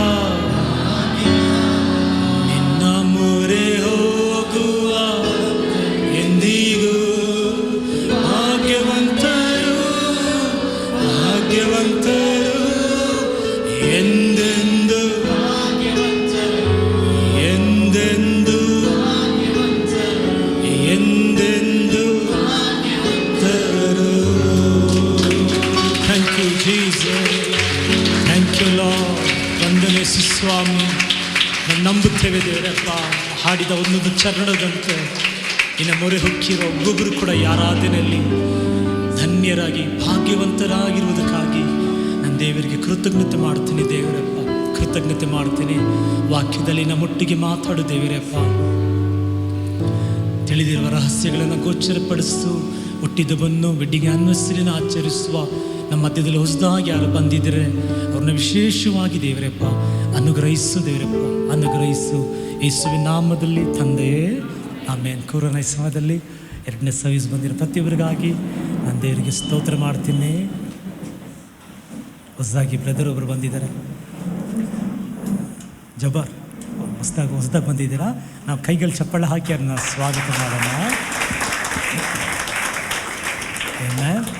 ದೇವರ ವಾಕ್ಯ ನಾವು ಧ್ಯಾನಿಸಬೇಕು ನಾವು. ಆಮೇಲೆ ಧ್ಯಾನದಲ್ಲೇ ನಮಗೆ ಆಶೀರ್ವಾದ ಇದೆ. ಆ ಆಶೀರ್ವಾದ ಹೇಗೆ ಹೊಂದಿಕೊಳ್ಳೋದಂತ ನಾನು ನಿಮಗೆ ಇವತ್ತು ಹೇಳ್ಕೊಡ್ತೀನಿ. ಯಾಕಂದರೆ ಅನೇಕ ಸಮಯದಲ್ಲಿ ನೋಡಿ ನಮಗೆ ಯೋಚನೆ ಮಾಡ್ತೀವಿ. ನಾವು ಏನು ಯೋಚನೆ ಮಾಡ್ತೀವಿ ಅಂದರೆ, ನಾನು ಚರ್ಚಿಗೆ ಹೋಗ್ತೀನಲ್ಲ, ಬೈಬಲ್ ಓದ್ತೀನಲ್ಲ, ಎಲ್ಲ ಕರೆಕ್ಟಾಗಿ, ಯಾಕೆ ನಮಗೆ ಕೆಲವು ಸಮಯದಲ್ಲಿ ಪ್ರತಿಫಲ ಸಿಗ್ತಾ ಇಲ್ವಲ್ಲ ಅಂತ ಒಂದು ವೇಳೆ ನಿಮಗೆ ಕ್ವಶನ್ ಇದ್ದರೆ, ಕೆಲವು ಸಮಯದಲ್ಲಿ ಧ್ಯಾನಿಸಬೇಕು ನಾವು. ಕೀರ್ತನೆ 1 2ನೇ ವಾಕ್ಯ ಹೇಳ್ತದೆ, ಈ ಧರ್ಮಶಾಸ್ತ್ರವನ್ನು, ಈ ವಾಕ್ಯಗಳನ್ನು ಹಗಲಿರುಳು ಧ್ಯಾನಿಸುವವರು, ಅವರು 3ನೇ ವಾಕ್ಯ ಹೇಳ್ತದೆ, ಕಾಲುವೆ ಬಳಿಯಲ್ಲಿ ನಡಲ್ಪಟ್ಟ ಮರದ ಹಾಗೆ ತಮ್ಮ ಸಮಯದಲ್ಲಿ, ತಕ್ಕ ಸಮಯದಲ್ಲಿ ಫಲ ಕೊಡುವರಾಗಿರ್ತಾರೆ. ಆಗ ದೇವರು ವಾಕ್ಯ ಸುಳ್ಳು ಹೇಳೋದಿಲ್ಲ. ನಾವು ಫಲ ಕೊಡ್ತೀವಿ ಅಂದರೆ ನಿಶ್ಚಯವಾಗಿ ನಾವು ಫಲ ಕೊಡುವರಾಗಿರ್ತೀವಿ. ಹಾಗೆ ಎಲ್ಲಿ ಮತ್ತೆ ನಮ್ಮ ಫಲ ಬರೋಕ್ಕೆ ಕಾರಣ ಎಲ್ಲಿ ಫೇಲ್ ಆಗಿದೆ ಅಂದರೆ, ಕೆಲವು ಸಮಯದಲ್ಲಿ ದೇವರ ವಾಕ್ಯ ನಮಗೆ ಏನು ಹೇಳ್ತಾ ಇದ್ದಾರೆ ಅಂತ ನಾವು ಅರ್ಥ ಮಾಡ್ಕೊಳ್ದೆ ಹೋಗ್ಬಿಡ್ತೀವಿ. ಅದನ್ನು ಹೇಗೆ ಅರ್ಥ ಮಾಡ್ಕೊಳ್ಳೋದು ಇವತ್ತು ನಾನು ನಿಮ್ಗೆ ಹೇಳ್ಕೊಡ್ತೀನಿ. ಯೋಶುವ 1:8 ನಾವು ನೋಡ್ತೀವಿ, ಯೋಶುವಾಗೆ ದೇವರು ಹೇಳಿದರು, ಈ ಪುಸ್ತಕವನ್ನು ನೀನೇನು ಮಾಡು, ಧ್ಯಾನಿಸು, ಇದನ್ನು ಕೈಕೊಂಡು ನಡಿ, ಇದು ನಿನ್ನ ಬಾಯನ್ನು ಬಿಟ್ಟು ಏನು ಮಾಡಬಾರ್ದು, ಅಗಲಬಾರದು ಅಂತ ಹೇಳ್ತಾರೆ. ಇಸ್ರಾಯೇಲ್ ಜನಗಳನ್ನು ನೀವು ನೋಡುವಾಗ ಅವ್ರು ಯಾವಾಗಲೂ ಗುಣಗುಟ್ಟಿಸುವರಾಗಿದ್ದರು. ಈ ಗುಣಗುಟ್ಟಿಸೋದು ಅಂದರೆ ಏನು ಗೊತ್ತಾ, ಒಂದೇ ಮಾತನ್ನು ಮತ್ತೆ ಮತ್ತೆ ಹೇಳೋದಲ್ಲ, ಒಂದೇ ಮಾತನ್ನು ಮತ್ತೆ ಮತ್ತೆ ಹೇಳೋದು. ಇಸ್ರಾಯೇಲ್ ಜನಗಳು ಒಂದೇ ಮಾತನ್ನು ಮತ್ತೆ ಮತ್ತೆ ಹೇಳ್ತಾ ಇದ್ದರು. ಅವ್ರೇನು ಹೇಳ್ತಾಯಿದ್ರು ಗೊತ್ತಾ, ನಮ್ಗೆ ಯಾಕೆ ಇಲ್ಲಿ ಕರ್ಕೊಂಡ್ಬಂದಿದೆಯಾ, ನಾವು ಅಲ್ಲೇ ಚೆನ್ನಾಗಿತ್ತವಲ್ಲ, ನಮ್ಮನೇಲಿ ಸಹಾಯಕ್ಕೆ ಕರ್ಕೊಂಡು ಬಂದಿದೆಯಾ, ನಮಗೆ ಸಹಾಯಕ್ಕೆ ಕರ್ಕೊಂಡು ಬಂದಿದೆಯಾ. ಅರಣ್ಯ ಕಾಂಡದಲ್ಲಿ ನೀವು ನೋಡಿ ಮತ್ತೆ ಮತ್ತೆ ಇಸ್ರಾಯೇಲ್ ಜನಗಳು ಏನು ಹೇಳ್ತಾಯಿದ್ರೆ ಅಂದರೆ, ಅದೇ ಒಂದೇ ಮಾತು. ಯಾವಾಗ ನೀರಿಲ್ಲ ಅಂದರೂ ಅದೇ ಪ್ರಶ್ನೆ, ಒಂದು ತೊಂದರೆ ಬಂದ್ರೇ ನಮ್ಮ ಸಹಾಯ ಕರ್ಕೊಂಡು ಬಂದು ನೋಡಿ. ಹಾಗೇನೇ ಏನಾಯಿತು ಅಂತ ಹೇಳೋ ಸಮಯದಲ್ಲಿ ಅವರೆಲ್ಲರೂ ಸತ್ತೋಗ್ಬಿಟ್ರು, ಅವರು ದಾರಿಯಲ್ಲೇ ಸತ್ತೋಗ್ಬಿಟ್ರು. ಯಾಕೆ ಅಂತ ಹೇಳಿ ಆಮೇಲೆ ಕೆಲವ್ರು ಏನು ಮಾಡ್ತೀವಿ, ನಾವು ಎಲ್ಲಾದರೂ ಒಂದು ಸ್ಥಳಕ್ಕೆ ಹೋಗುವಾಗ ನಾವು ಆ ಗೂಗಲಲ್ಲಿ, ಆ ಮ್ಯಾಪ್ನಲ್ಲಿ ಗೂಗಲ್ ಹಾಕಿದರೆ ಸಾಕು, ಅಡ್ರೆಸ್ ಹಾಕಿದರೆ ಅದು ಕರೆಕ್ಟಾಗಿ ನಮ್ಮನ್ನು ಡೈರೆಕ್ಟ್ ಮಾಡ್ತದೆ. ನಿಮ್ಗೆ ಗೊತ್ತಾ, ನೀವೊಂದು ವೇಳೆ ಸ್ವಲ್ಪ ಮುಂದೆ ಹೋಗ್ಬಿಟ್ರೆ ಅದು ನಮಗೆ ಮಾತಾಡ್ತದೆ, ಹೆಣ್ಣು ಮಾತಾಡ್ತಾರೆ ಅದರಲ್ಲೇ, ನೀವು ದಾರಿ ಮುಂದೆ ಹೋಗ್ಬಿಟ್ಟಿದ್ದೀರಾ, ರೈಟ್ ಟರ್ನ್ ತಗೊಳ್ಳಿ, ಇಲ್ಲಾಂದರೆ ಲೆಫ್ಟ್ ಟರ್ನ್ ತಗೊಳ್ಳಿ ಅಂತ ಅದು ನಮಗೆ ಬೋಧಿಸುವುದಾಗಿರ್ತದೆ. ಹಾಗೆ ನೀವು ಅದನ್ನು ಟರ್ನ್ ಮಾಡ್ಕೊಂಡು ಬರುವಾಗ ಕರೆಕ್ಟ್ ನಿಮ್ಮನ್ನು ಮತ್ತೆ ಗೈಡ್ ಮಾಡ್ತದೆ. ಹಾಗೆಯೇ ನೋಡಿ, ಒಂದು ಮನುಷ್ಯ ಕಂಡುಹಿಡಿದಿರುವ ಒಂದು ಆ ಗೂಗಲ್ ಇದೇ ಅಷ್ಟು ಕೆಲಸ ಮಾಡುವಾಗ ಹಾಗೆ ನಮ್ಮನ್ನು ದಾರಿ ನಡೆಸೋದಕ್ಕಾಗಿ ದೇವರೊಂದು ಸತ್ಯವೇದವನ್ನು ಬರೆದು ಕೊಟ್ಟಿದ್ದಾರೆ. ಹಲ್ಲೆಲೂಯಾ. ಈ ಸತ್ಯವೇದ ನಮ್ಮನ್ನು ನಡೆಸುವುದಾಗಿರ್ತದೆ. ಹಾಗೆ ಕೇಳಿದರೆ ಮಾತ್ರ ಸಾಲದು. ಹಲ್ಲೆಲೂಯಾ. ಮನೆಯಲ್ಲಿ ಟೈಮ್ ಇರುವಾಗ ಒಂದು ಅಧ್ಯಾಯ 2 ಅಧ್ಯಾಯ ಓದಿದರೆ ಮಾತ್ರ ಸಾಲದು. ದೇವರು ಹೇಳ್ತಾರೆ, ನೀನು ಅದನ್ನು ಧ್ಯಾನಿಸಬೇಕು, ಅದ್ರ ಮೇಲೆ ಗಮನ ಕೊಡಬೇಕು, ನೀನು ಅದನ್ನು ಏನು ಹೇಳ್ತದೆ ಅಂತ ನೀನು ತಿಳ್ಕೊಬೇಕು ನಾವು. ಹಲ್ಲೆಲೂಯಾ. ಹಾಗೆ ಹೇಗೆ ತಿಳ್ಕೊಳ್ಬೇಕು ನಾವು, ಅದನ್ನೇ ಇವತ್ತು ನಾನು ನಿಮಗೆ ತಿಳಿಸ್ಕೊಡುವನಾಗಿರ್ತೇನೆ. ದೇವ್ರ ಮಕ್ಕಳು ನಾವು ಅದನ್ನು ತಿಳಿದುಕೊಳ್ಳೋಕ್ಕೆ ನಾವು ಹೋಗೋಣ. ನಾವು 2 ಕೊರಿಂಥಿಯ 11ನೇ ಅಧ್ಯಾಯದಲ್ಲಿ 3ನೇ ವಾಕ್ಯ ಓದಿ. 2 ಕೊರಿಂಥಿಯ 11ನೇ ಅಧ್ಯಾಯದಲ್ಲಿ, ಹಾಂ, ವಿಡಿಯೋ ಕರೆಕ್ಟ್ ಆಯಿತು. ಹಾಂ, ಮೋಸ ಹೋದಳು, ಹಾಗೆಯೇ ನಿಮ್ಮ ಮನಸ್ಸು ಕ್ರಿಸ್ತನ ವಿಷಯದಲ್ಲಿ ಇರಬೇಕಾ, ಯಥಾರ್ಥತ್ವವನ್ನು, ಪ್ರಾತಿನಿಧ್ಯವನ್ನು ಬಿಟ್ಟು ಕೆಟ್ಟು ಹೋದತ್ತೆಂದು ನನಗೆ ಭಯ ಉಂಟು. ಹಲ್ಲೆಲೂಯಾ. ರಾಜು, ಆಚೆಯವರೆಲ್ಲ ಒಳಗಡೆ ಬರೋಕ್ಕೆ ಹೇಳಿ. ಯಾರಾದರೆ ಆಚೆ ಇದ್ದರೆ ಮನೆಗೆ ಹೋಗ್ಬಿಡಕ್ಕೆ ಹೇಳಿ. ಆಚೆ ಇದ್ದುಟ್ಟು ನಮಗೆ ಡಿಸ್ಟರ್ಬ್ ಮಾಡೋದು ಬೇಡ.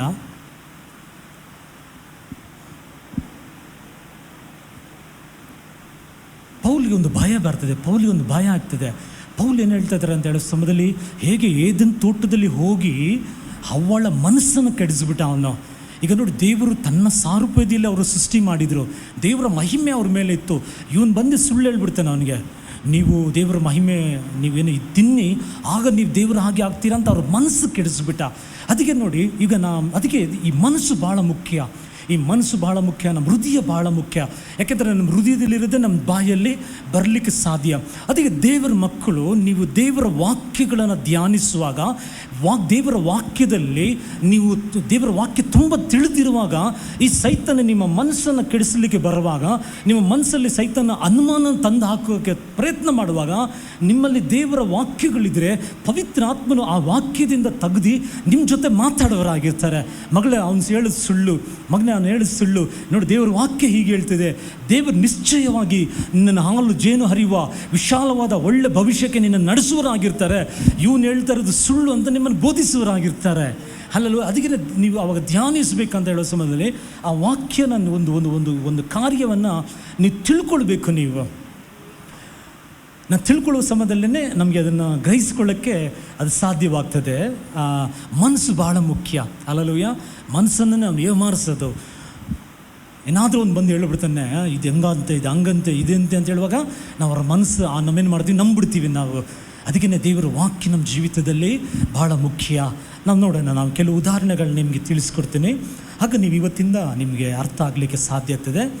ಆದಿಕಾಂಡ 6ನೇ ಅಧ್ಯಾಯದಲ್ಲಿ 13ರಿಂದ 16 ವಾಕ್ಯ ಬರ್ಕೊಳ್ಳಿ. ಯಾರೆಲ್ಲ ಡೈರಿ ಇಟ್ಕೊಂಡಿರ್ತೀರ, ಆದಿಕಾಂಡ 6ನೇ ಅಧ್ಯಾಯದಲ್ಲಿ 13ರಿಂದ 16 ವಾಕ್ಯ ತನಕ ನೀವು ಬರ್ಕೊಳ್ಳಿ. ಇಲ್ಲಿ ನಾವು ನೋಡ್ತೀವಿ, 9ನೇ ವಾಕ್ಯದಿಂದ ನಿಮ್ಮ ಮನೆಗೆ ಹೋಗಿ ಓದಿ. ನೋಹ ದೇವರ ಕಣ್ಗಳಲ್ಲಿ ಅವನಿಗೆ ದಯೆ ಸಿಕ್ಕಿತ್ತು ಅಂತ ದೇವರ ವಾಕ್ಯ ಹೇಳ್ತದೆ. ಈಗ ದೇವರ ದಯೆ ಹೊಂದಿರುವ ಈ ನೋಹ ನೀತಿವಂತನಾಗಿದ್ದರು.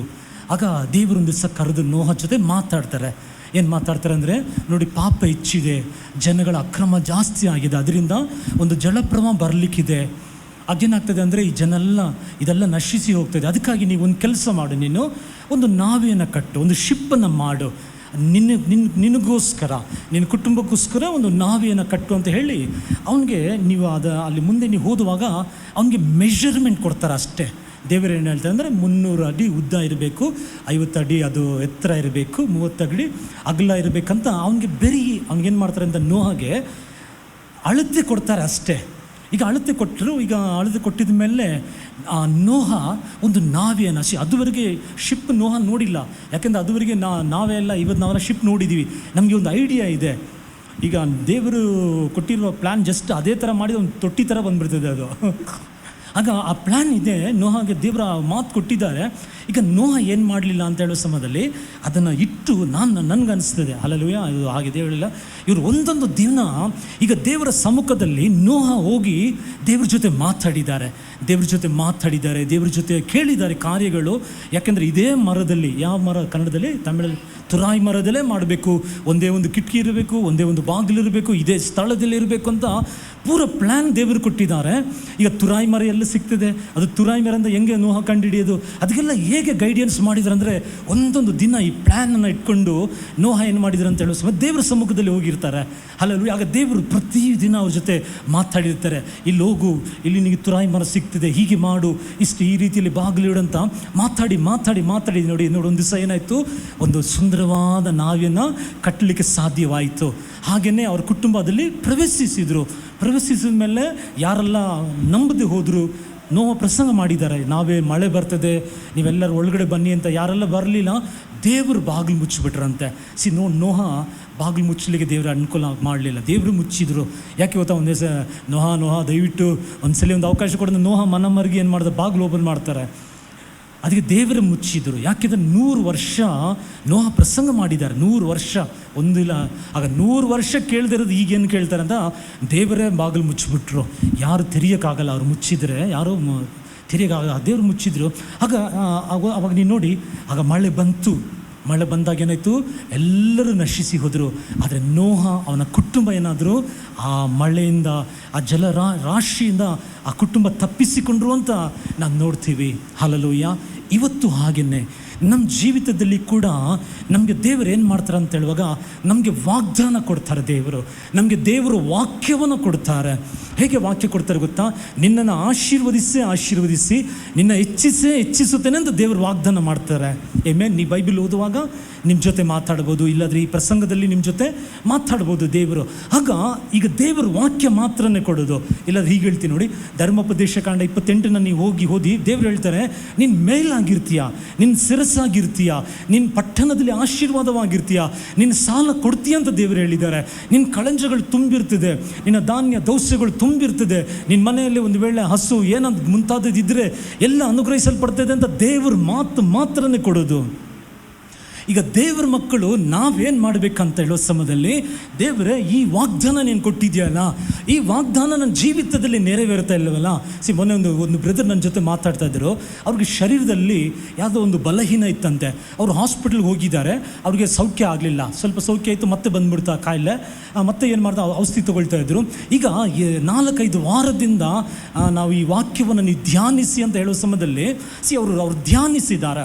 ಅವರು ಹೇಗೆ ಧ್ಯಾನಿಸಿದ್ದಾರೆ ಅಂತ ಹೇಳುವ ಸಮಯದಲ್ಲಿ ಅವರು ಯೆಶಾಯ 53ನೇ ಅಧ್ಯಾಯ ತಗೊಂಡು ದೇವರ ಸಮ್ಮುಖದಲ್ಲಿ ಹೋಗಿ ಅವ್ರು ಹೇಳಿದ್ದಾರೆ, ದೇವರೇ ಈಗ ನಿನ್ನ ವಾಕ್ಯ ಹೇಳ್ತಿದೆ, ನಿನ್ನ ಬಾಸುಂಡಗಳಿಂದ ನಾನು ಗುಣವಾಗಿದ್ದೇನೆ, ಆದರೆ ನನಗೆ ಅದು ಗುಣ ಆಗ್ತಾ ಇಲ್ಲ, ಈ ತೊಂದರೆ ಮತ್ತೆ ಮತ್ತೆ ಬರ್ತಾ ಇದೆ, ಆದರೆ ನಿನ್ನ ವಾಕ್ಯ ಹೇಳ್ತಿದೆ ಹೇಗೆ ನಾನು ಆರೋಗ್ಯವಾಗಿದ್ದೀನಿ ಅಂತ. ಮತ್ತು ದೇವರೇ ಈ ಆರೋಗ್ಯ ಇದು ಬರೀ ನಾನು ಕೇಳುವನಾಗಿ ಅಲ್ಲ, ಇದು ಬರೀ ಸತ್ಯವೇದದಲ್ಲಿ ಇದ್ದರೆ ಮಾತ್ರ ಸಾಲದು, ಈ ಆರೋಗ್ಯ ನನ್ನ ಜೀವಿತದಲ್ಲಿ ನಾನು ನೋಡಬೇಕು ದೇವರೇ, ನನಗೆ ಕಲಿಸಿಕೊಡು ದೇವರೇ, ನನಗೆ ತಿಳಿಸಿಕೊಡು ದೇವರೇ ಅಂತ ನೋಡಿ ಇದನ್ನು ಇಟ್ಟು ಅವರು ಪ್ರಾರ್ಥನೆ ಮಾಡೋಕ್ಕೆ ತೊಡಗಿದ್ದಾರೆ. ಈಗ ಮೊನ್ನೆ ರೀಸೆಂಟ್ಲಿ ಅವ್ರು ಹೇಳಿದರು, ಈಗ ನಾನು ಯಾವಾಗ ಅದನ್ನು ಹಾಗೆ ನಾನು ಧ್ಯಾನಿಸಲಿಕ್ಕೆ ಶುರು ಮಾಡಿದೆ, ಪವಿತ್ರಾತ್ಮನು ಕೆಲವುದನ್ನು ನನಗೆ ಕಲಿಸಿಕೊಟ್ರು. ಆಗ ಅದನ್ನು ನಂಬಲಿಕ್ಕೆ ಶುರು ಮಾಡಿದೆ, ಅದು ನಂಬಿದೆ. ಈಗ ನನಗೆ ಔಷಧಿ ತಗೊಳ್ದೇ ನನಗೆ ಆರೋಗ್ಯವಾಗಿದೆ. ಈಗ ಔಷಧಿ ತಗೊಂಡೇ ಅದು ಆರೋಗ್ಯ ಆಗಿರಲಿಲ್ಲ. ಮತ್ತೆ ಹೀಗೆ ಐತೆ ಅಂತ ಹೇಳುವ ಸಮಯದಲ್ಲಿ ಅವ್ರು ಧ್ಯಾನಿಸಿದರು, ದೇವರೇ ಇದು ನಿಜ, ಯಾಕಂದ್ರೆ ದೇವರ ವಾಕ್ಯ ಸುಳ್ಳು ಹೇಳೋದಿಲ್ಲ, ಇದು ನಿಜ. ಬಟ್ ನನ್ನ ಜೀವಿತದಲ್ಲಿ ಬರ್ತಾ ಇಲ್ಲ. ನಾನು ಹೇಳ್ತೀನಿ ನೋಡಿ, ಇದು ಆರೋಗ್ಯ ಮಾತ್ರ ಅಲ್ಲ, ನಿಮ್ಮ ಜೀವಿತದಲ್ಲಿ ನೀವು ಒಂದೊಂದು ವಾರ ದೇವರ ಸಾನ್ನಿಧ್ಯಕ್ಕೆ ಬರುವಾಗ ದೇವರು ನಿಮಗೆ ಮಾತು ಕೊಡ್ತಾರೆ ಅಷ್ಟೇ. ಆ ಮಾತನ್ನು ನೀವು ನಂಬಿ ನೀವೇನು ಮಾಡಬೇಕಂದ್ರೆ ಅದನ್ನು ಇಟ್ಟು ಹೇಳಬೇಕು. ಈಗ ಧರ್ಮೋಪದೇಶ ಕಾಂಡದಲ್ಲಿ ನೀವು ನೋಡಿ, ಧರ್ಮೋಪದೇಶ ಕಾಂಡ ದೇವರು ಹೇಳ್ತಾರೆ ನೀವು ಸಾಲ ತಗೊಳ್ಳಲ್ಲ, ಹಾಗೆ ನೀವು ದೇವರ ಹತ್ರ ಕೇಳಬೇಕು, ದೇವರೇ ನೀವು ಹೇಳ್ತಾ ಇದ್ದೀರಿ ಸಾಲ ತಗೊಳ್ಳ ಅಂತ, ನಾನು ಸಾಲ ತಗೊಳ್ತಾ ಇದ್ದೀನಿ, ಬಟ್ ಇದರಿಂದ ಆಚೆ ಹೇಗೆ ಬರಬೇಕಂತ ನನಗೆ ಕಲಿಸಿಕೊಡಿ ದೇವರೇ ಅಪ್ಪ. ಅಲ್ಲೂಯ್ಯ. ಹಾಗೆ ನಾವು ಕೇಳುವ ಸಮಯದಲ್ಲಿ ಈಗ ನೋಡಿ, ಈಗ ಒಂದು ಗ್ಯಾಸ್ ಪೈಪ್ ಹಾಕ್ತಾ ಇದ್ದಾರೆ, ಈಗ ಒಂದೊಂದು ಮನೆಗೆ ಸಿಲಿಂಡರ್ ಇಡ್ತಾ ಇದ್ದಾರೆ, ಇಲ್ಲ ಎಲ್ಲೋ ಒಂದು ಕಡೆ ದೊಡ್ಡ ಸಿಲಿಂಡರ್ ಇಟ್ಟಿದ್ದಾರೆ. ಈಗ ಆ ಪೈಪ್ ಹೋಗ್ತಾ ಇದೆ, ಒಂದೊಂದು ಮನೆಗೆ ಏನು ಮಾಡ್ತಾ ಇದ್ದಾರೆ, ಆ ಗ್ಯಾಸ್ನ ಟ್ಯಾಪ್ ಮಾಡಿ ಅವ್ರು ತಗೊಳ್ತಾ ಇದ್ದಾರೆ. ಹಾಗೆಯೇ ದೇವರ ಆಶೀರ್ವಾದ ಫ್ಲೋ ಆಗ್ತಾ ಇದೆ. ಆಮೆನ್. ಅದು ಬೇಕಾಗಿರೋರು ಏನು ಮಾಡಬೇಕಂದ್ರೆ ಅದನ್ನು ನಾವು ತಗೊಳ್ಬೇಕು. ಅದು ನಮಗೆ ತಗೊಳ್ಬೇಕಂದ್ರೆ ಪವಿತ್ರಾತ್ಮ ನಮಗೆ ಕಲಿಸ್ಕೊಡ್ತಾರೆ. ಪವಿತ್ರಾತ್ಮನ ಕಲಿಸ್ಕೊಡ್ತಾರೆ ಅಂದರೆ ಅವರ ಪಾದದಲ್ಲಿ ಕೂರ್ಲಿಕ್ಕೆ ನಾವು ಅಭ್ಯಾಸ ಮಾಡ್ಕೋಬೇಕು.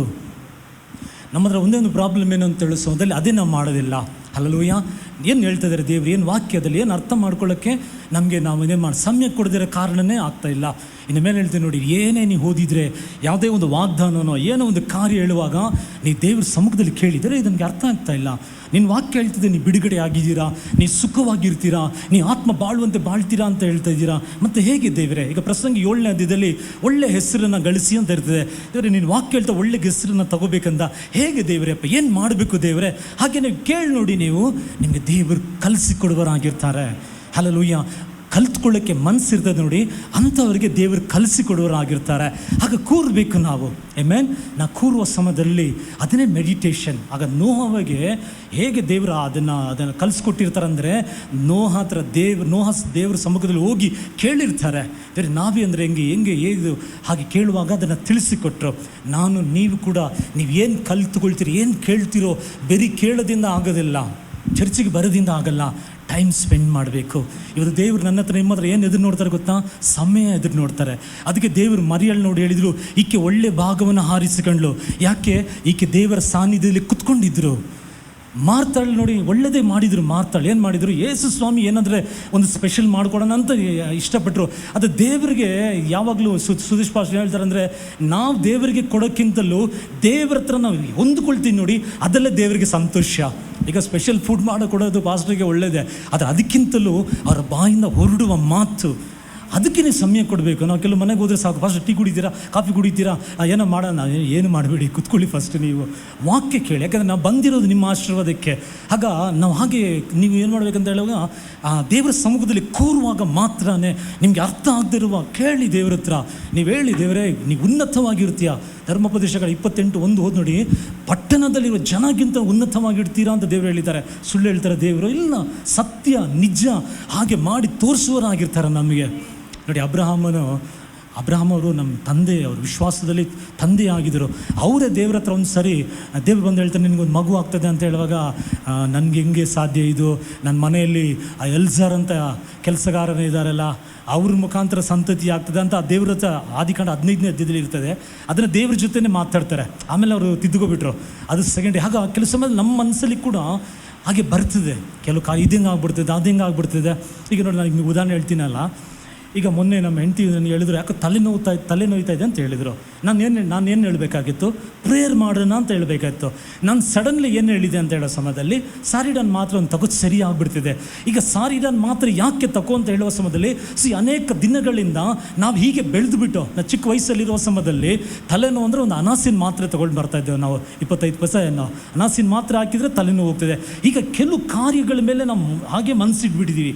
ಅದಕ್ಕೇ ಇವತ್ತೇನಾಗ್ತದೆ ಅಂದರೆ, ದೇವರ ವಾಕ್ಯ ಕೆಲವು ಹೇಳುವಾಗ ನಮಗೆ ನಂಬಕ್ಕಾಗ್ತಾ ಇಲ್ಲ.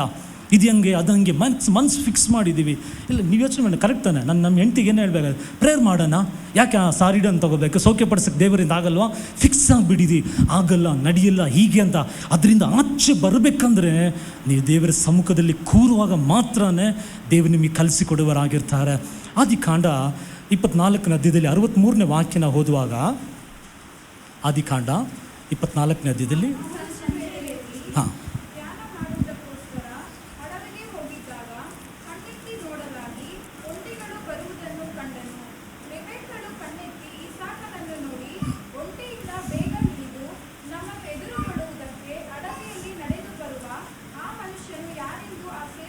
ಸಾಕು ನೋಡಿ, ಎಷ್ಟು ಚೆನ್ನಾಗಿದೆ.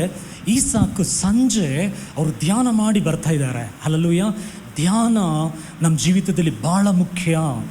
ಮೆಡಿಟೇಷನ್, ಅದಕ್ಕೇ ಕೀರ್ತನೆ ಹೇಳಿದೆ, ಇದನ್ನು ಧ್ಯಾನಿಸುವವರು ಮಾತ್ರ ಕಾಲುವೆ ಬಳಿಯಲ್ಲಿ ನಡಲ್ಪಟ್ಟಿರುವ ಮರದ ಹಾಗೆ ತಕ್ಕ ಸಮಯದಲ್ಲಿ ನಿಮಗೆ ಫಲ ಕೊಡುವ ಹಾಗೆ ದೇವರು ಮಾಡ್ತಾರೆ.